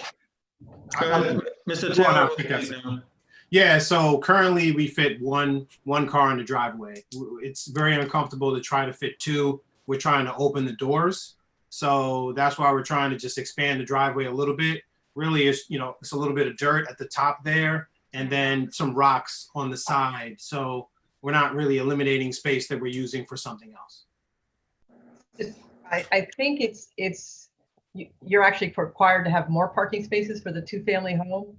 I wonder though if that's part of the pre-existing nonconformity, because obviously this whole thing was built at an earlier date. Is that something we can wrap up into the pre-existing nonconformity, that they are lacking some of the parking spaces? Yeah, so we're just trying to expand it to 1 additional so that we have 2 for ourselves. So it would just be for us. That's an improvement, but I believe it was 4 for a 2-family, but obviously I could be wrong. But no, you're right. But that's not the issue. If they have a legal non-conforming house, then right. And the parking hasn't been changed, then if it's legal non-conforming, that means the parking they have is appropriate, because otherwise they couldn't have a legal non-conforming house. So if they are that respect, they're not making any changes to the parking. Okay, that's if it's wrapped up into the legal non-conformity. Well, if it's legal non-conforming, it has to be, because if they were required to have 2 parking spaces when the house was built, then it wouldn't, and they didn't, then it wouldn't be legal non-conforming. So if it's legal non-conforming, that would include the parking. So it's all, so in that sense, it is wrapped up because it has to be. So it either is or isn't. Yeah, and Madam Chair, you know, myself and the building inspector, we'll take a look at that tomorrow. Great. Thank you. Yeah, because I know there's very specific requirements for parking. So we just, you know, I mean, my approach to this whole thing is we wanted to make sure that they have applied for every variance they could possibly need, so there could be no questions later on. Absolutely. Yeah, I appreciate that. If I can say a couple of things, we've been in Rhinebeck since my daughter was in kindergarten, so that makes it 9 years. She's actually going into 9th grade. When we bought the house 6 years ago, we were a family of 3, and now we're a family of 5, right? Mm-hmm. So we've kind of expanded a little bit. So obviously we're trying to get more than the 2 bedrooms. We love our neighbors, the neighborhood. Our daughter's best friend lives across the street. They were one of the people that submitted a letter of support as well. And the other letter of support, which is the second one, is the house that's right behind ours. So they would be most impacted from this particular change. We just want the additional. Well, and one of the things that we do as a board is to make sure that if you put the application in, that no one can come back later and say, hey, wait, they needed this variance, they needed that variance. Right. We just want to make sure all the bases are covered so that when we consider the application, we can make the appropriate determination and no one's going to come back and say, hey, you guys didn't think of this. No, we appreciate that. We appreciate that. Okay. Mm-hmm. I have a comment. Go ahead. On that section 342, 15.1, for corner lots, it appears that the owner is required to designate the front lot line, and that designation needs to be filed with the building department. Did you ever do that formally? I believe there are 2 front lots. There needs to be a designation, which is then filed with the building department. There would be a designation where the front door is if that result is the rear is directly opposite that front. If there are 2 sides and 2 fronts, then it's irrelevant which is the front, but we'll go with the front door is the front. I think the point that Greta is trying to make is once you declare one of the sides, the front yard, you can't on a subsequent application change that. So I don't know if well, I don't know what's on file from any sort of previous filings or when the house was built or how this was approved originally, but if there are 2 fronts, then obviously Jefferson and Lorraine are both fronts, and if there are 2 sides, then it could never be changed because there's no rear. So let's go with Lorraine as the front where the 20-foot setback is required as well. We'll look at that tomorrow also. Okay. But if there is no rear yard setback for a corner lot, I think that's in favor of our application where there is no rear, and thus we would be requesting a minimum variance of the 1 side yard in addition to the FAR. So I appreciate that. I think the building inspector will just have to relook at this and see if there's anything else that he needs to consider, to issue objections with respect to, and let everyone know. Anything else, Greta? Just a question. The letters of support from the neighbors, was that submitted to us? It's not in the Google Drive that I was looking at. It was emailed to Betty Ann. I have copies here, but I believe they were submitted, yes. So Betty Ann, could you make sure that we get copies? Yeah, I was looking for that too. But this looks like a great project, so. Thank you. Thank you. I really appreciate it. Madam Chair, if I may, just one quick question for the board. One of the criteria that the board looks at is whether or not there's an undesirable change that will be produced in terms of the character of the neighborhood as a result of the variances that are being requested. And would the board like a recommendation from the Architectural Review Board as to, from a design standpoint, whether or not there will be an undesirable change to the character of the neighborhood? My answer is no, but what do the rest of the board members think? I think this is not, our issue isn't whether the design is appropriate. We'll leave that for the Architectural Review Board. Our issue is going to be whether the height and the other changes that are sort of physical to the lot are it, but what it looks like is entirely up to the. It's not so much as what it looks like, it's more so the ARB specializes in looking at the character of the neighborhood and the preservation of the character of the neighborhood. So that's the reason why I bring it to your attention. I don't think we want to make a practice of that, but I will ask the other board members if you do, because if we start doing that for this, then I see no reason why we wouldn't have to do that for every area variance. So I leave it to the board members if now that it's been raised, and what do you want to do? No, I mean, I agree. I wouldn't want to slow anything down, right? I mean, but the point is not necessarily, in this situation, it's not slowing anything down because the applicant has to come back next month anyway. I don't want to do it because I don't think I think if we can make a decision as to what character of the neighborhood, since it's part of our determination. We haven't done this before, and we can drive around and look at the neighborhood ourselves, which we should be doing. So let's say, so Abby, what do you think? Let's just go board members. What do you think? I mean, I'd rather not, but I'd also maybe, you know, next month I'd love to hear from our new planning director on kind of pros and cons, because this is the first time we've ever, you know, considered it. At the same time, I always just never want to, you know, slow everything down. And we've already come back to these people with you know, an unexpected requirement. So that's my thought on it. Greta, what are your thoughts? I would say no. I think my first instinct is that it interferes with our independent fact-finding assessment. So I would say no. Okay, Abby, I got you. Meg? Yeah, I thank you, Mr. Long, for the idea. It was a creative idea, but I say no. I think that when we're talking about the character, the nature of how it affects the neighborhood is really more about the size, the use, doorways, yards, and you know, and it's not about the design, and that we shouldn't be thinking about that, and that's where we would be headed if we get that recommendation. Okay, and Doug, I might as well ask you, even though it's clear that by majority we're not going to ask them to do that. I'm sorry. Right. I agree. No. Okay, so thank you, Mr. Long, for your suggestion, but I think we are not going to be requiring the applicant to, or we're not going to requesting any additional information from the architectural. And I apologize if I overstep by presenting the renderings. And I know it's not the purview of this board to look at the colors or materials, but oftentimes in answering the 5 questions, if it does have a negative or positive effect, the renderings help to just as a big picture to say that it's within character of the neighborhood. That's all. No, thank you. We actually appreciate it. It does make it easier for us to view the project in its entirety. Thank you. I agree.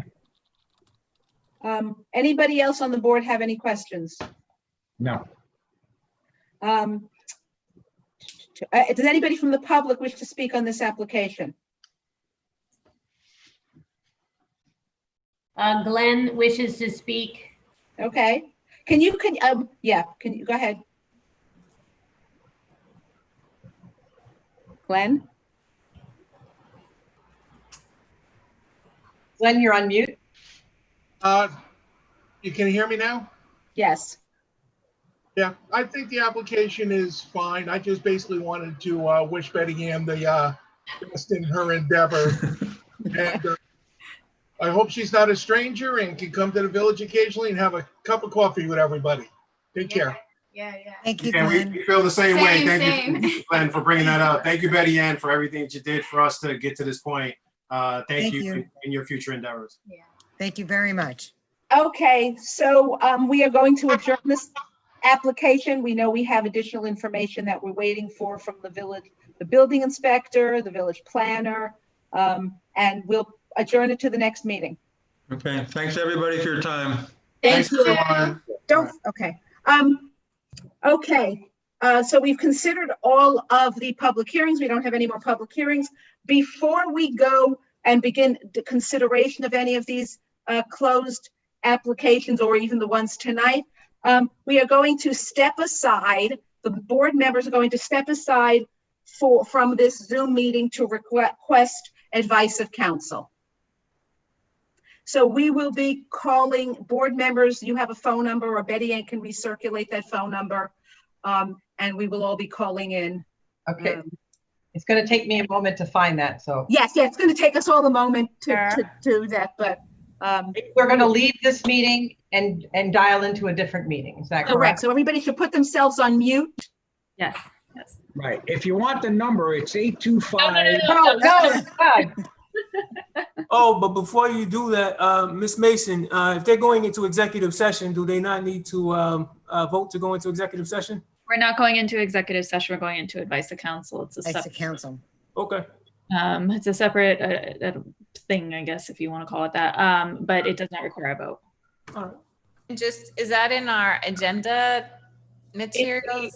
Sent to you, I think, as No, executive it was a session. separate email. It's But can I repeat? We are leaving this meeting. Somebody just said to mute. There's no point to mute because we're going to leave the meeting, actually. Is that correct?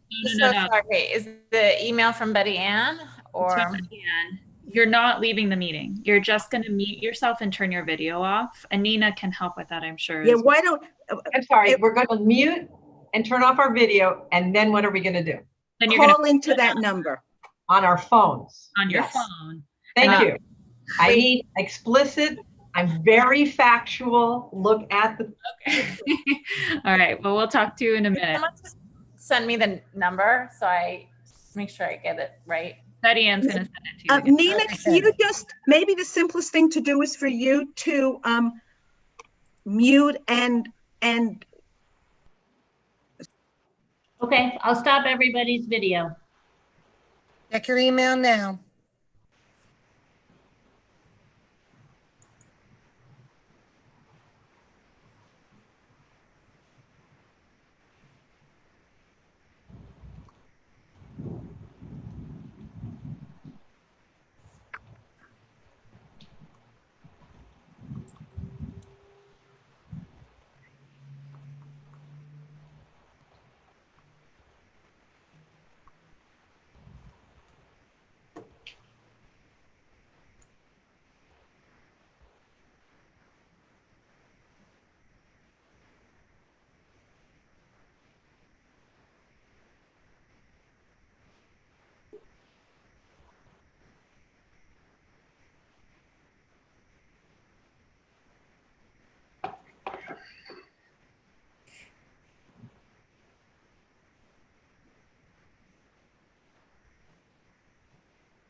What now? Hi, the number is not working. I don't know if there's an alternate number that we can use, Betty Ann. The number isn't working. Yeah, no, we'll try and figure this out if we I'll can. give you a new one. Give me 2 seconds to email it. Okay, thank you. Of course.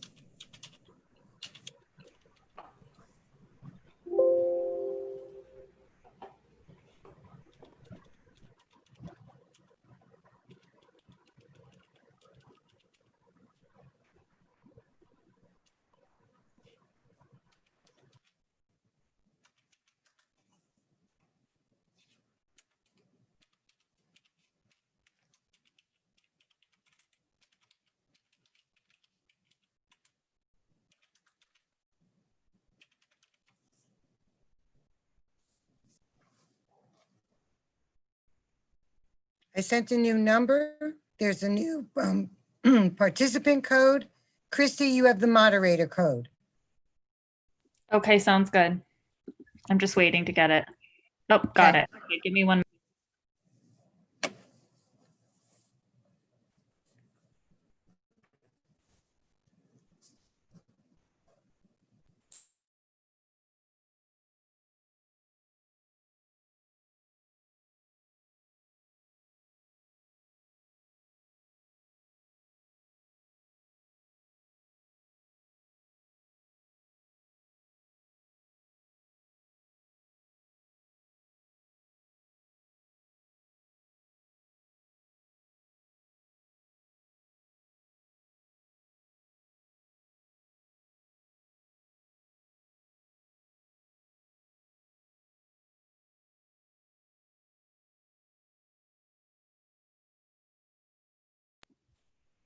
Betty Ann, it just keeps, it rings like a phone and then goes to voicemail.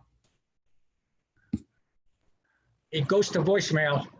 Yeah, it goes to voice. Yeah, it might be the conference line. Is it wrong? I have 825-8160. Maybe it's something different. No, I think what happened, what's possible is, I know that they said they were supposed to be, IT was doing something with the phone system. Oh. And that could be what's affecting. No, but that's not 6-0. Yeah. No, it isn't. Yeah, so the new number is sending me to a voicemail as well. I have no way of. I can't, it doesn't look like enough numerals to call. It won't let me call anything because there's not enough numerals.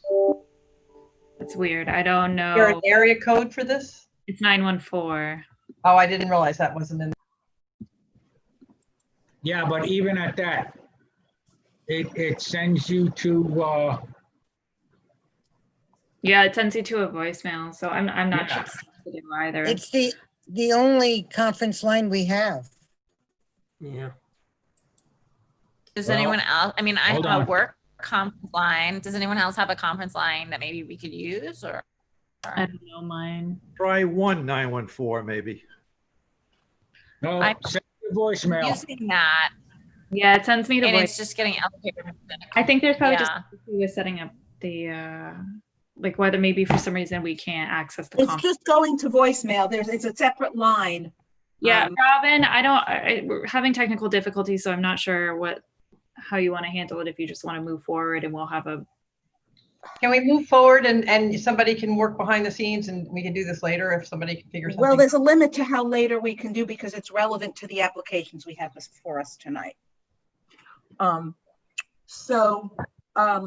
if you're not able to do it,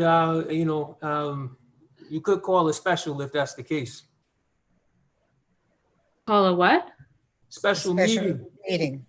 That won't help us tonight. It would help you tonight, but I mean, it would put you in a situation where, come maybe tomorrow or the day after, or sometime early next week, you could have discussion. We have to do it tonight, unfortunately. All right, fair enough. The only other thing I can think is if we set up a separate Zoom meeting, but I don't know how long that's going to take to figure that out. I could do it immediately. Can you? I can do it immediately. Okay. If you can send us the link. Yeah, it'll take me 2 or 3 minutes. I say immediately, but it'll just take me 2 or 3 minutes to actually set it up. I have to log into the particular place where I have my Zoom meeting listed, and so let me log in and let me do this. We will all Go, Robin, go. Sorry, just FYI, we will all have to leave this meeting to join the other. So we will have to leave this Zoom meeting. Robin, you'll be sending it through email. You'll be sending. I'm going to be sending it through email. Yes, I'm going to send it all to, and yes, I'll send it all to email. And so we will rejoin this meeting once we are done with the advice of council. But we'll all have to leave. I'm going to stay on until I see. Yes, totally. That's fine. It will take me a minute or two, assuming I have to log on to something to do this. And sometimes it takes a couple minutes to log on. And it's Zoom? All right, Okay. so our video cut off. I've Is logged on. Now I can get into it. Again, it'll take me a couple minutes, but I can do it. I can send a ID and I can do it. It's fine. I will. Yeah, let's see.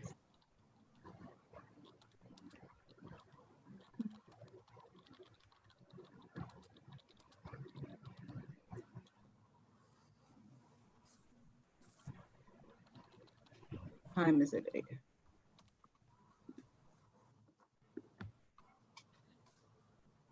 All right.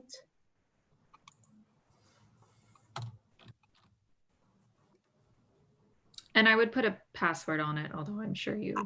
I have a waiting room. Okay. I will. Oh, I didn't establish the waiting room. Yes, I do have a waiting room. So I have to let you in. I think, hopefully, Yeah. It should put you into the waiting room. Okay. But I have to now. I can't forward you from this, so I have to copy the. I have to Everyone knows copy who the. should be able to monitor who's coming into the meeting. So. Yeah, hopefully the password. Hopefully the. Oh.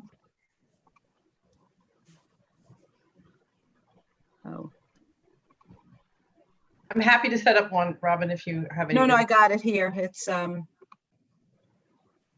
I just want to make sure. So I just want to make sure that the right people are on that list. Too. Abby, Christy, Doug, Ed Smith. You don't need. He's not here. That's fine. Frank, Greta, Meg, Michael. Oh, you got a lot of people on here that we don't need. Okay, no. But Mike I can't. Be good to join just so that he can. I don't have a problem with that. It's just, you know what? It doesn't matter. I don't have a problem with them, but it's too much trouble for me to take off. I'm just going to send it to you. Can I ask a question? Why are people beyond the board joining in the advice council? Why is it not just lawyers? It's just. Oh, Betty Ann should not. Oh, good question. Betty Ann and Frank don't need to be in on it. It's just correct. Betty Ann and Frank should not be on here. But Michael, as a lawyer, should. But Michael, as a lawyer, should. You're right, Meg. Yes, I say. So it's Betty Ann. So Betty Ann and Frank and Mike and the planner should not be on here. Only people that should be on here are the ZBA and their lawyers. So I'm going to start the meeting and hopefully. I got it. So I'm gonna exit the meeting and try and join. Okay.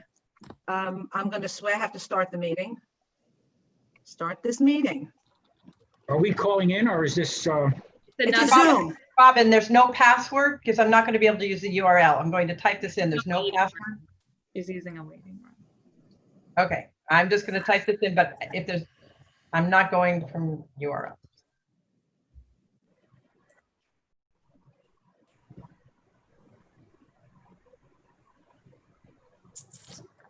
Are we going to join another Zoom meeting? Hello? Yes, Robin just sent you a link to another Zoom meeting. You'll need to leave this one and log into that one.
Okay, so we are all coming back.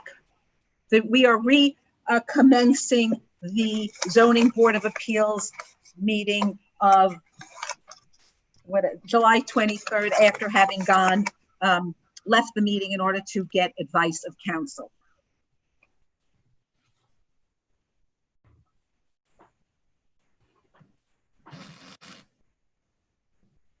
Just waiting for Doug to call back in.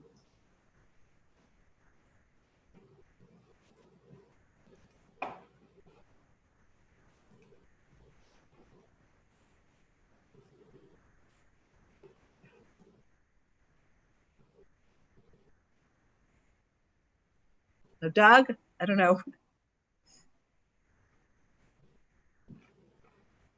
I still don't see him. It took, just to the public, it took us a while. We had some communication difficulty on the other advice of counsel session. So that's what caused it to be so long.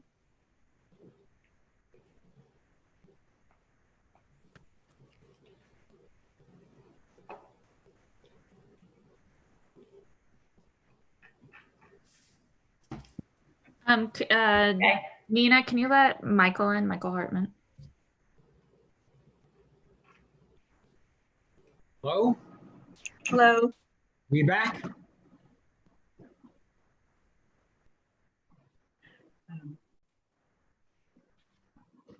Abby, are you there? I know you're there, but are you there? I'm here. Okay. I'm here. Now we lost Doug.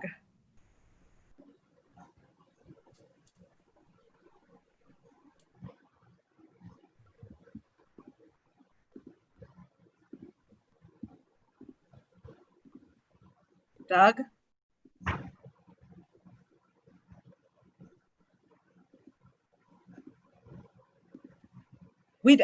I don't know if you're there, Doug, but we don't see or hear you.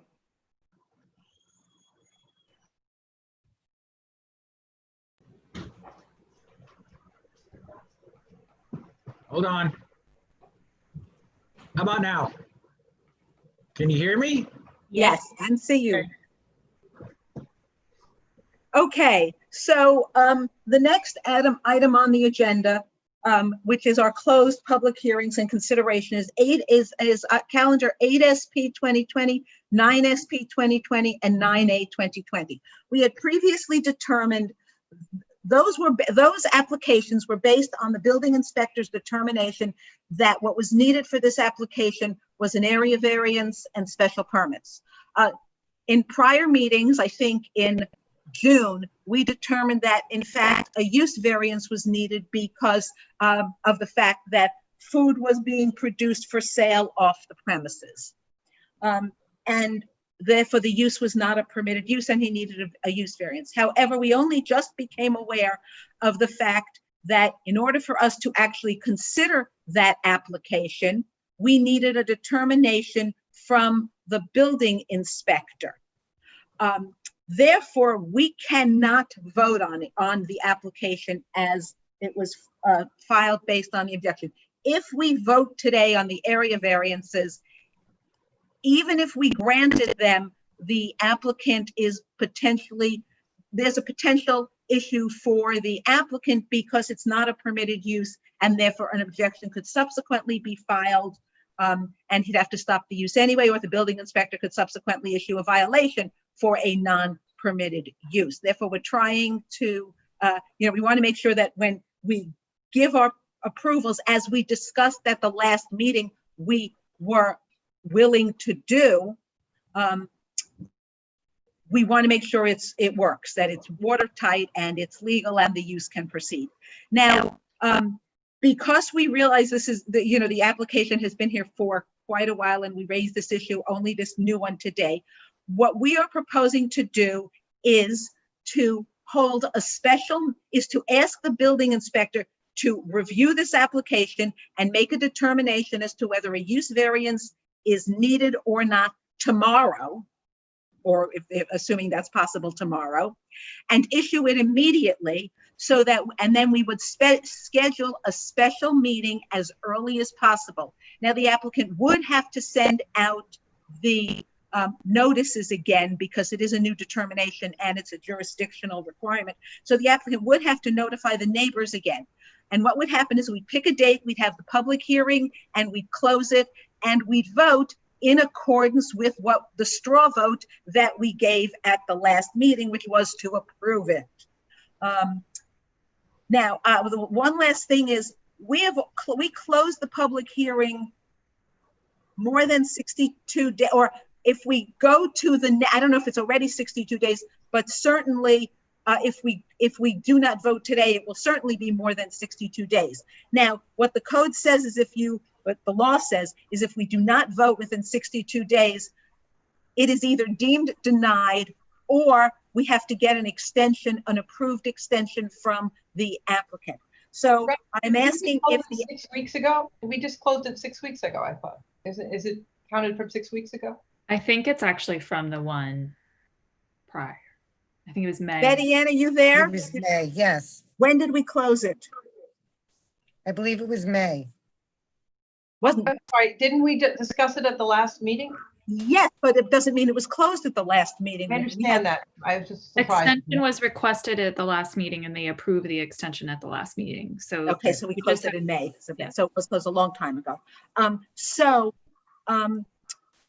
So we would need another extension. The extension would not be until the next meeting because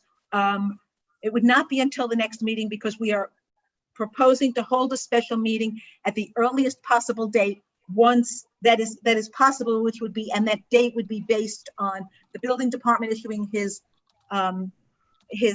any new objections tomorrow and the applicant sending out the notices. We would also, to the extent that the village would normally impose fees for the new variance, we will request that these, I don't know if we can vote to approve, but if we can vote to approve tonight, that those fees be waived, or then we will vote to approve the waiver of all other fees, but he will have to do the notice requirement. Wait, one more, there was one more thing. I think there was one more thing. Betty Ann can assist perhaps with the notice.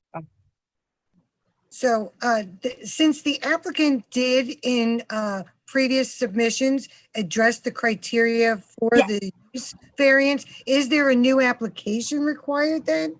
Or can you go on that additional information that was previously submitted by the applicant? I think he might have to do a new cover page because we need a formal application, but if he does a new cover page and then just attaches everything else he submitted previously, we should have all the information we need.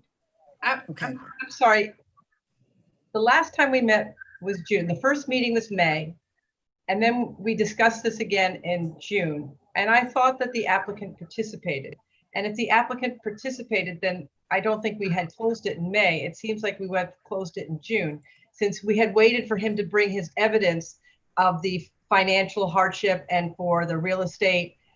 I thought we kept it open, and so that it was June that we closed it. But even if we closed it in June, that would have meant we wouldn't need an extension to vote tonight, but June, whatever it was, 6th or 7th, plus 62 days may very well take us beyond the date that we're going to be voting on this, given that we'll need the time for notice to go out, etc. So we couldn't do it. We wouldn't necessarily be able to. Betty Ann, can you double check? The June notice, the June agenda shows that application as already being on the closed applications list. It was in the public hearings list on the May agenda, and the June 4th agenda, it was on the closed application section. Okay, it just surprises me. Don't we remember speaking to them? I'm sure you're right, Betty Ann. I just remember that we had suggested it. We asked them to prepare evidence for the argument that it needed a use variance. So that was before that. That was before that. That was in May.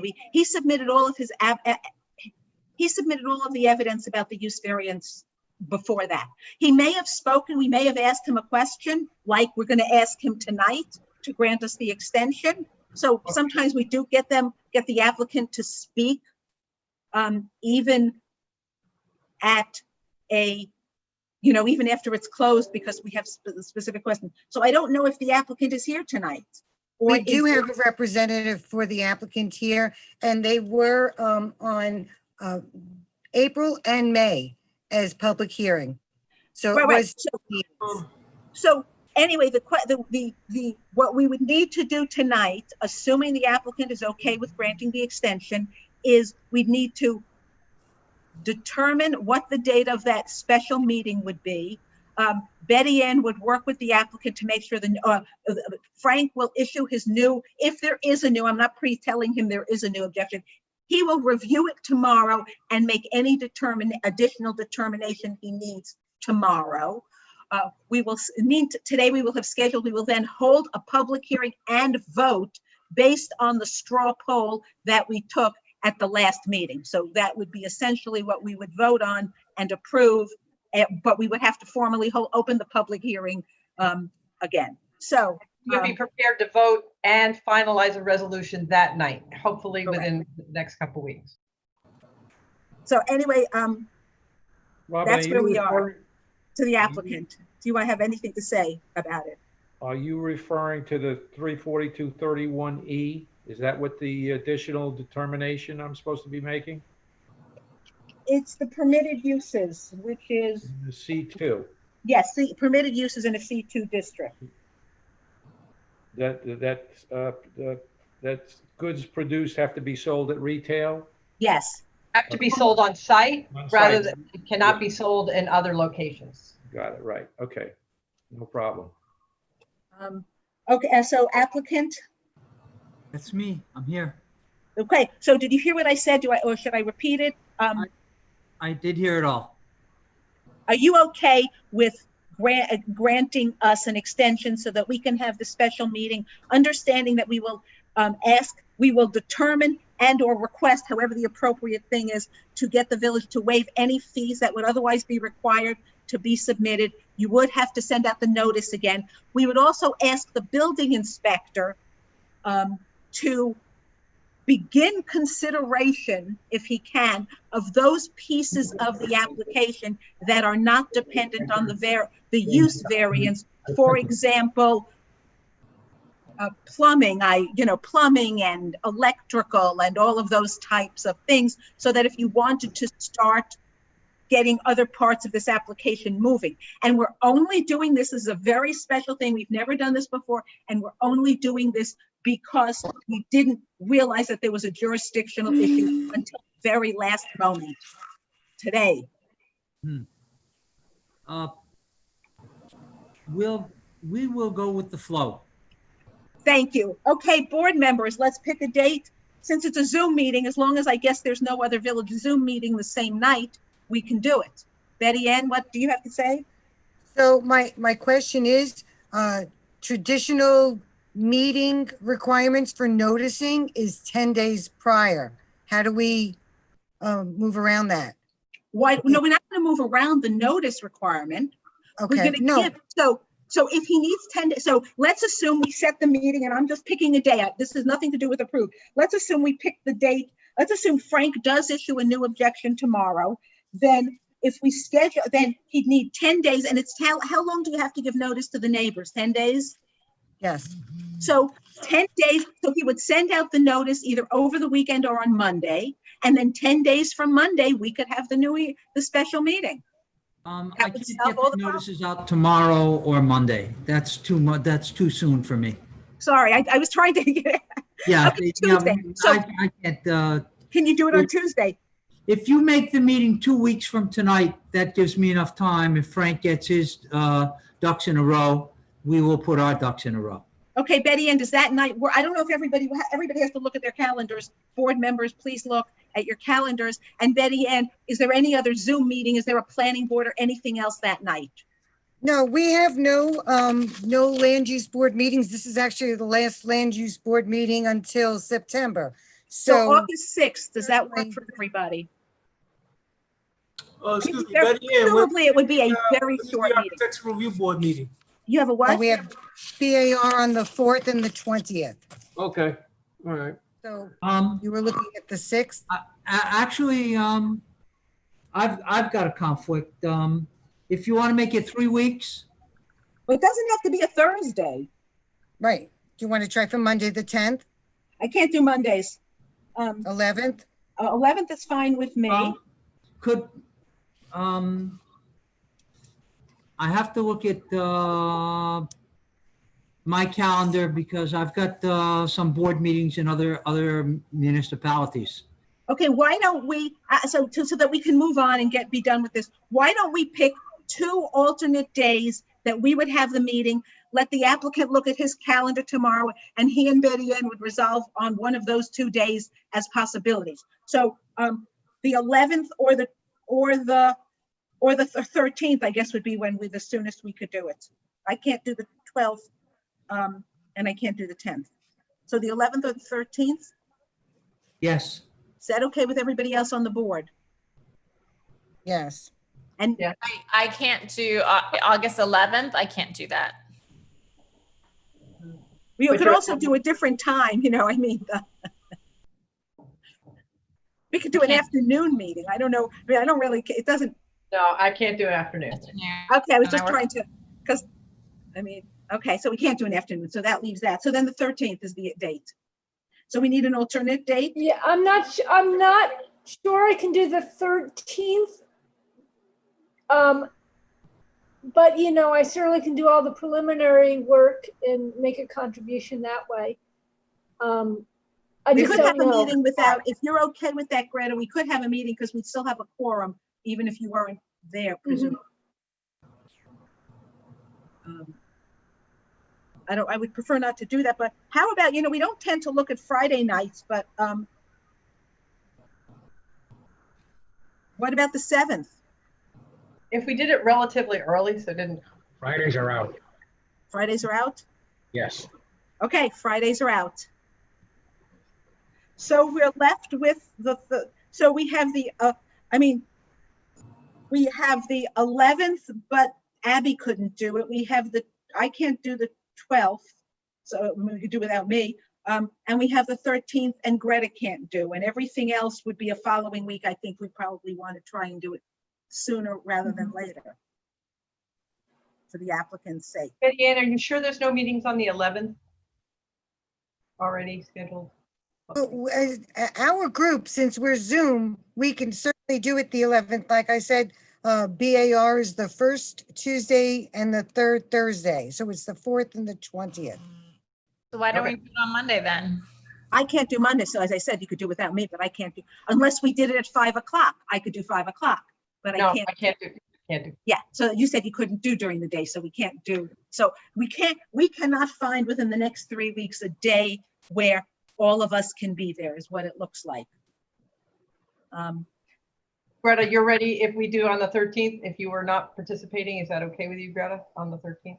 Yeah, I mean, again, I don't think my vote is going to be critical. I think I think I'll vote anyway. The board is pretty uniform and united in how they're thinking of this. So I don't want to hold back the applicant going forward. So and I may be available on the 13th. I'm just not sure. I may not be. I can't commit. So why don't we have so we're just coming up with one day. So we have had a lot of trouble coming up with a day, Mr. Demore. So I think if it's not the 13th, it's going to be the following week. So it's up to you whether or not you want us to look at a day the following week. I'm good for the 13th. Okay, so we will have a special meeting to consider any new objections raised by the building inspector, and if there are no new objections, then to vote on the application as submitted. Well, let me ask a question. You folks already have all the paperwork. Is it just a cover letter that I would need to send to you after I get the objection from? No, I think you need to submit the first page of the application and write the cover sheet of the application.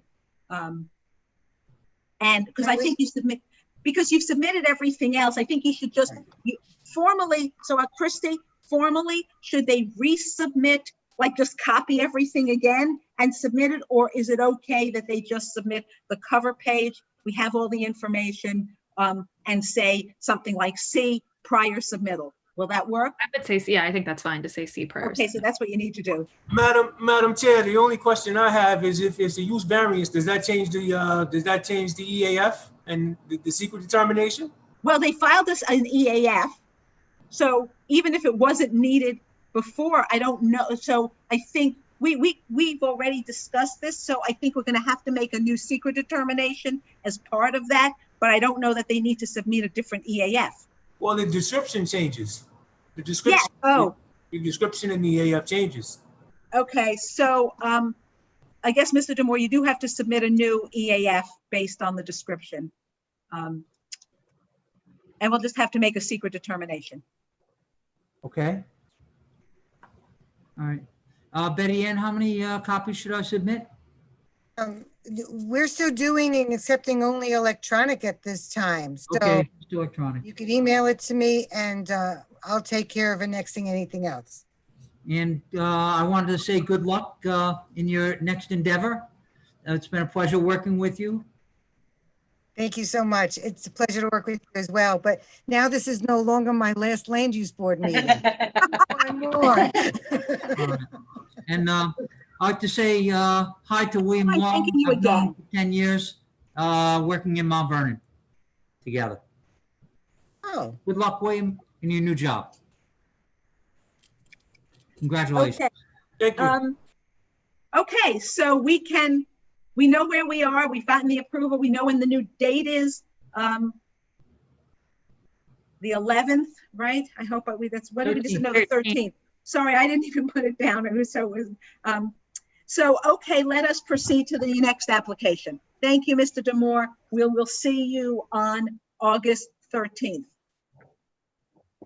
Okay, the next consideration is 31A/2019 Dominic Brescia for Capetta, which is, so at the last meeting, we had a straw poll and the council drafted a resolution, a draft resolution based on that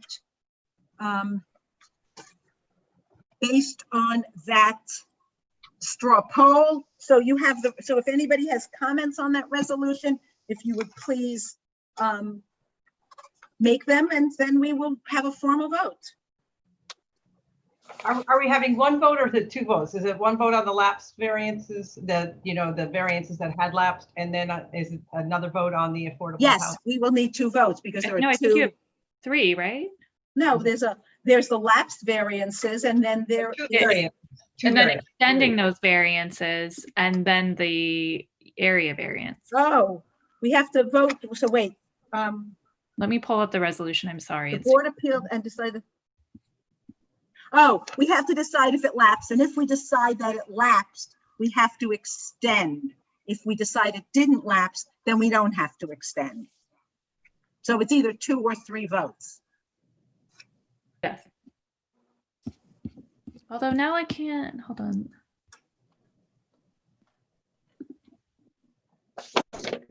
I'm sorry, I'm having a hard time locating.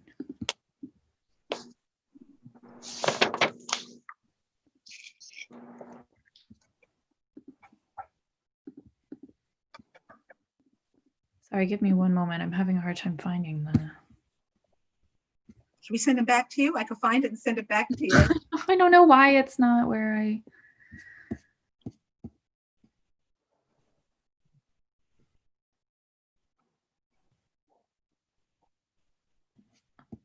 I feel like it's missing a section, no?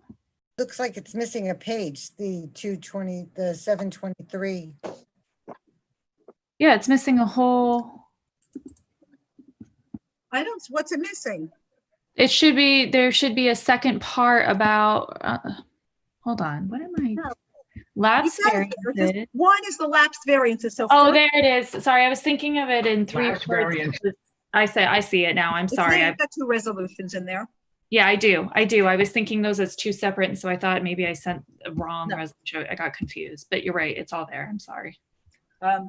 Okay, everybody has it. Anybody have any comments on this? I would like to add a little information about the finding about the use variance. Right now, it simply states that the application is not an area variance because the board believes the proposed project requires a use variance. And I wanted to propose that where it starts to say, this board finds that the applicant's request for an exception to the number of fair and affordable housing units requires a use variance and not a area variance as requested in the application and review, as this board finds that a multi-residential building consisting of 5 or more units without the provision of the requisite number of affordable housing units is required by chapter 342-50 of the village code as an unpermitted use within the central commercial district of the village. I'm so sorry, but you read that so fast. I know. I'm trying to not be boring and I have no idea. And it was like no good at all. I'm sorry.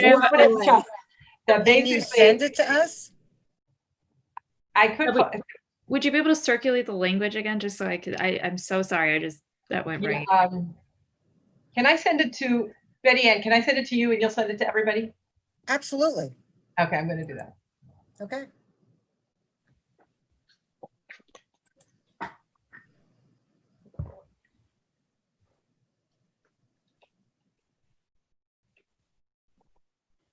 Sorry, almost there.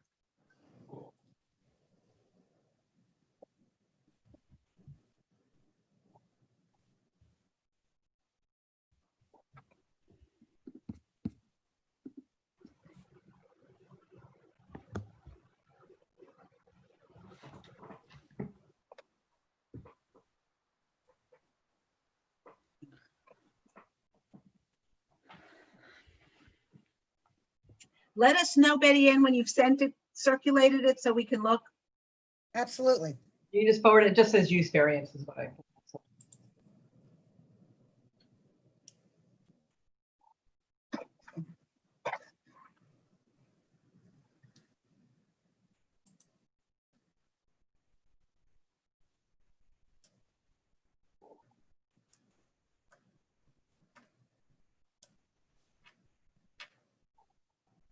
When you do get it, I didn't write in, I was keeping the beginning of that paragraph that says, whereas after duly considering all the proofs and evidence before it, that part, I was just going from that part on, was my proposal. Okay, wait, after considering all the proofs and evidence before, you said that's coming before, your language is coming before or after? That was, yeah, so then I start this board. Oh, okay, that's where you're going. Yeah, so what I put in here, I went back and watched that video, which if everyone would like to know was 3 hours and 15 minutes, I think we spent on this application. And that's actually, so I tried to put that language down word for word. So I do agree there. I think it needs to be fleshed out a little bit. I do agree. Okay. So what I tried to do was describe what we thought was the unpermitted use, that what the developer had presented to have a multi-residential building without any affordable housing units is not a permitted use within the commercial district. It's just not allowed. It's not a permitted use to have a completely market rate or multi-residential building. Let me look at the original language. Did everyone get the email? Yeah, I did.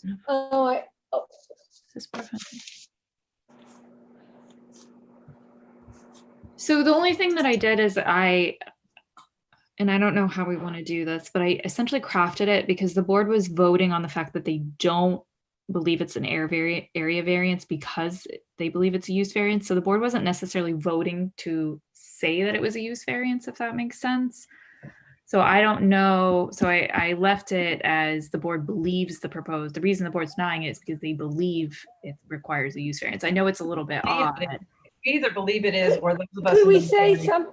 who voted for it think it is.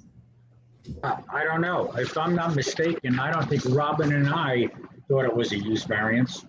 I understand. You're going to vote against this. Correct. Yeah, we're going to vote no. So. Correct. We would just vote no on this variance. Yeah. So for those of us who are voting yes, does it represent the people who are going to vote yes? Is this the reason why you're going to vote yes? Well, I mean, I thought of, go ahead, Abby. The reason I want to vote yes is because I believe that affordable housing is an inherent right. And if it's an inherent right to affordable housing and that our village has supported it, then I believe that it should be a use variance. Sorry, go ahead, Meg. Sorry. So you're not finding that the description of this building without affordable, would you be comfortable with saying then, so providing a building that doesn't have any affordable housing units in it is an unpermitted use? Yes. But they didn't. To me, it's just an extension. You're saying that the village has said you have to have it, and I'm saying the fact that they didn't have it makes it an unpermitted use. Yeah. according to what the village Just wants. one thing to point out, they didn't propose no affordable housing units. They did propose one. Right.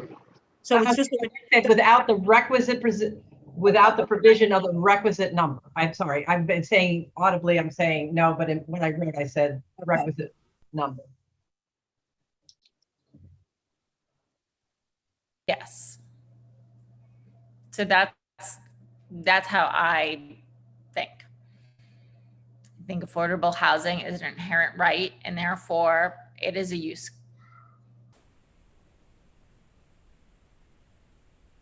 case.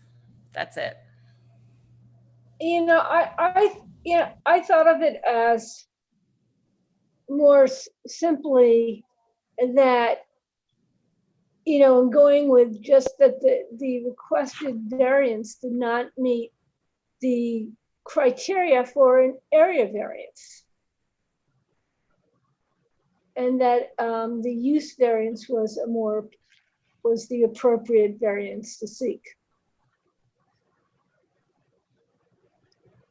Then I think that we should explain why we don't think that the area variance fits it. I will say that I think that might be the better route. And obviously it's up to the board why you're denying us and the reason being, but like I said, it sort of seems like you're denying the area, like the focus of this is the denial to the area variance, right? And I understand that you're denying it because you ultimately think it's a use variance, but I think it might help to flesh out a little bit more why you think it's not an area variance. Well, so I guess we can say it doesn't fit within the definition of a dimensional or physical requirement.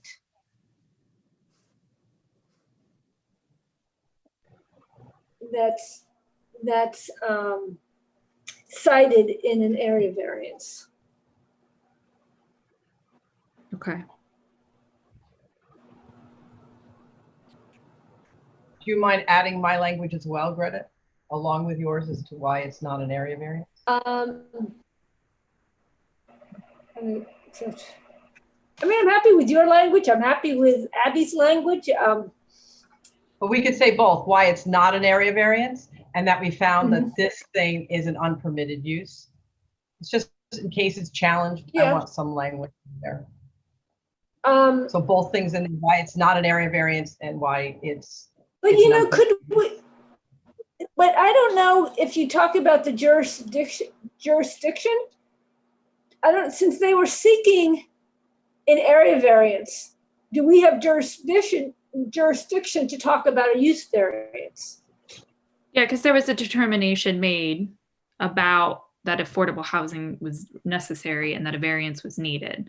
So it's not, so you're allowed, they applied for an area variance, but you're denying them for the area variance. And you can talk with that, you think it's a use variance. That's it. So there was ultimately a determination made by the building inspector that you're at the root of it is what you're discussing. So it's within your jurisdiction. We're not arguing whether or not they have presented an argument to get a use variance. We're not going down there. We're just stating that it is a use variance, which they didn't apply for. Okay. Right, if we were granting a use variance, we'd have to go through the building inspector's objection again. Right. Process. But when you're not doing that, you're just denying one because you think it's something else, and that's the reason you're denying it. It's not an area variance because it doesn't have the dimensional and physical characteristics. Yes. Required. And that this particular one is an unpermitted use. I think I'm a little confused about the unpermitted use part. Can you just talk me through that a little bit? So you're making a determination that you don't think it's an area variance, right? But what do you mean that you're saying that you feel it's an unpermitted use? I mean, I might be a little confused. So we're saying that it needs a use variance. So I'm stating it. Oh, so you're saying it's an unpermitted use, therefore it needs a use variance. Okay, Right, I see what you're saying. All right. So it's not only, we're denying it, we're saying it doesn't need an area variance, but we're not saying, so just go ahead and build your building. We're saying it's an unpermitted use. Okay. I think that's right. I agree with you. And if I may, perhaps another way to also address it, in the five criteria for an area variance, one of them is it a self-created situation. And do you consider this to be a self-created situation? Well, they chose to make a building without any affordable housing in it. Yes, and so therefore that would be a reason for being able to deny it based off of New York state law. Yeah, but I think we're not getting into why we would give the use variance or not. I think we're just starting to outline the fact that this is for why you can deny an application for self-created hardship as a denial for area variance. It's one of the criteria it asks.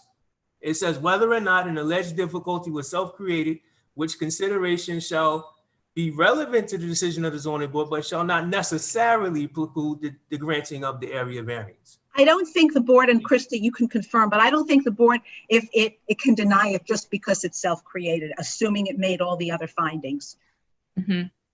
It's a balancing test. Well, but I mean, I think it's a great point. I think though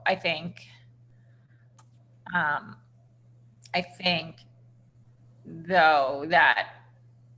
But we weren't applying the balancing test to the area variance. We were simply saying it's not an area variance.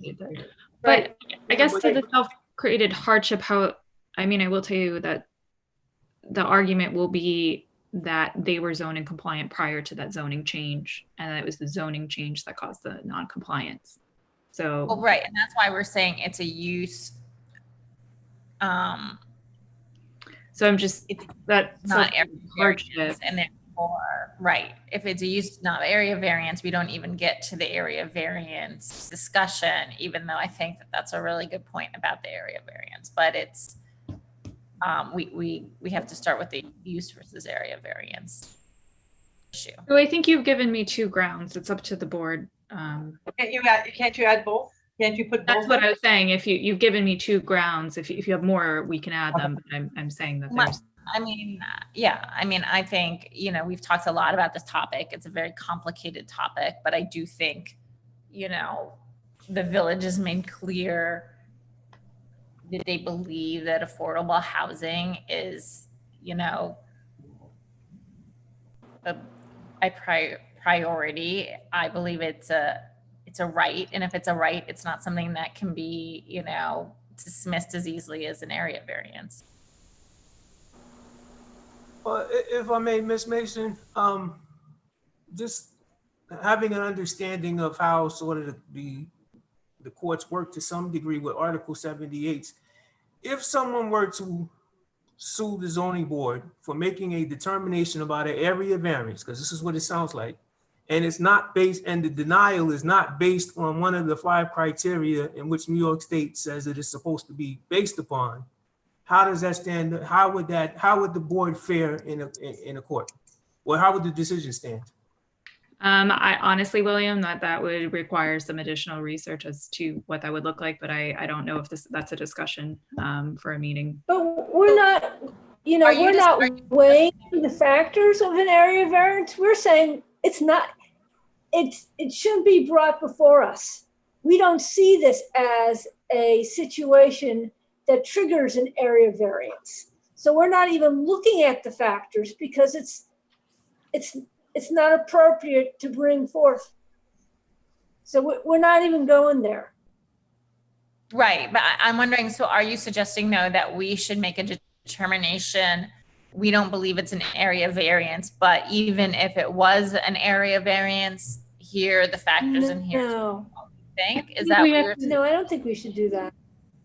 No, I'm just asking. We didn't have that discussion. We didn't come up with a balancing act. That would be a whole new new discussion that we have. I also don't know that you could make the findings that it wasn't an area variance based on the findings other than self-created, which probably you couldn't anyway, because it was a change in the zoning after they'd submitted their plans and gotten various approvals. So I'm not sure that you could deny the area variance on the area variance factors. So Ms. Mason, I don't know. Again, just from my understanding, New York state law says that the zoning board has 3 options when an application comes before you. The application came before you, from what I'm hearing, as an area variance. The only 3 things you can do: you can deny, you can approve, and you can approve with conditions. And New York state gives very specific criteria as to how you're supposed to make your decision. So if your decision, We're denying it, but not on the grounds of the balancing act. We're denying it because we're saying it doesn't qualify to be an area variance and that the applicant requires a use variance. So if that's the case, would it be better to ask the applicant to withdraw the application? I mean, did we have that discussion with them? Frankly, it's been going on a while and I can't remember. And there was another application where this came up where the applicant, if I am not mistaken, and Robin, you can chime in on this anytime you want, indicated that if they weren't going to get the area variance, they were going to go to as of right. Yeah. Oh, that's right, right. So they were going to go to as of right, which is bigger, more units, and a larger impact on the community. That's what they said. Right, but they'll include the requisite affordable housing. So if you deny the application, would they still not go to that? It was going to be a big box. No, if they deny the application, they said they would build a complying building. So it would be, they would have the 2 fair enough. Well, they might need more. I don't know how many. I can't remember how many units. I think it was only a few units. So they would build the 2 fair and affordable housing units if it was an as of right. They would increase the number of units to 21. Right. As of right. So that is 3 more than what they're proposing to build. The building will be bigger. The building will be ugly. But it will include affordable housing. But it will have the affordable housing units, yes. That would be there as of right. And we're arguing over 1 affordable housing unit. I think we're starting to redo. I think we're past that. I think let us just, I think everybody, I think you've all, right, Meg, Christy, not Christy, Meg, Abby, and Greta, you've given your comments to Christy. Christy, you got them all? I do. Okay, I have one comment on the lapsed variance issue. Okay. Which is that the only reason we're doing it is because there were no changes in the physical, in anything about the building that they're building. There have been no changes, no changed circumstances to the physical. It's the same building. So you want me to add in a whereas? Yes, about no changes to the size of the building that was previously the subject of the variances. I think we need that because otherwise I don't see how we couldn't grant it. Now, I do have another question. If and this is actually a Christie question, if the board votes to deny the area variance, oh no, I guess not, because you can deny the area variance with a fair and affordable, grant the others, and they could always change their minds and come back with this existing project and put in 2. Okay, never mind, I had a different question. Okay, go ahead. So go ahead. We good? Everybody has finished all their comments? No, I have additional comment for the lapse, and that is under, resolve number 1, when it allows the building inspector to, it says plans filed with the application before the board on July 12, 2018. They'll be in strict compliance except as may be expressly modified by the conditions herein or approved by the building inspector? No, you're right. We have to change that. Okay.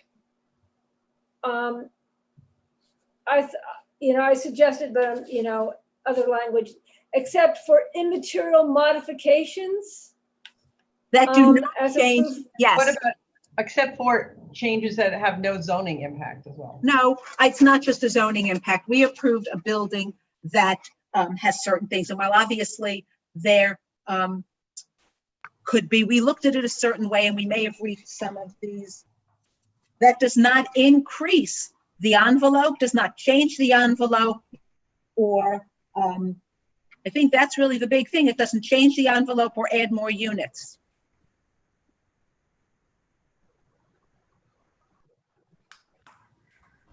All right.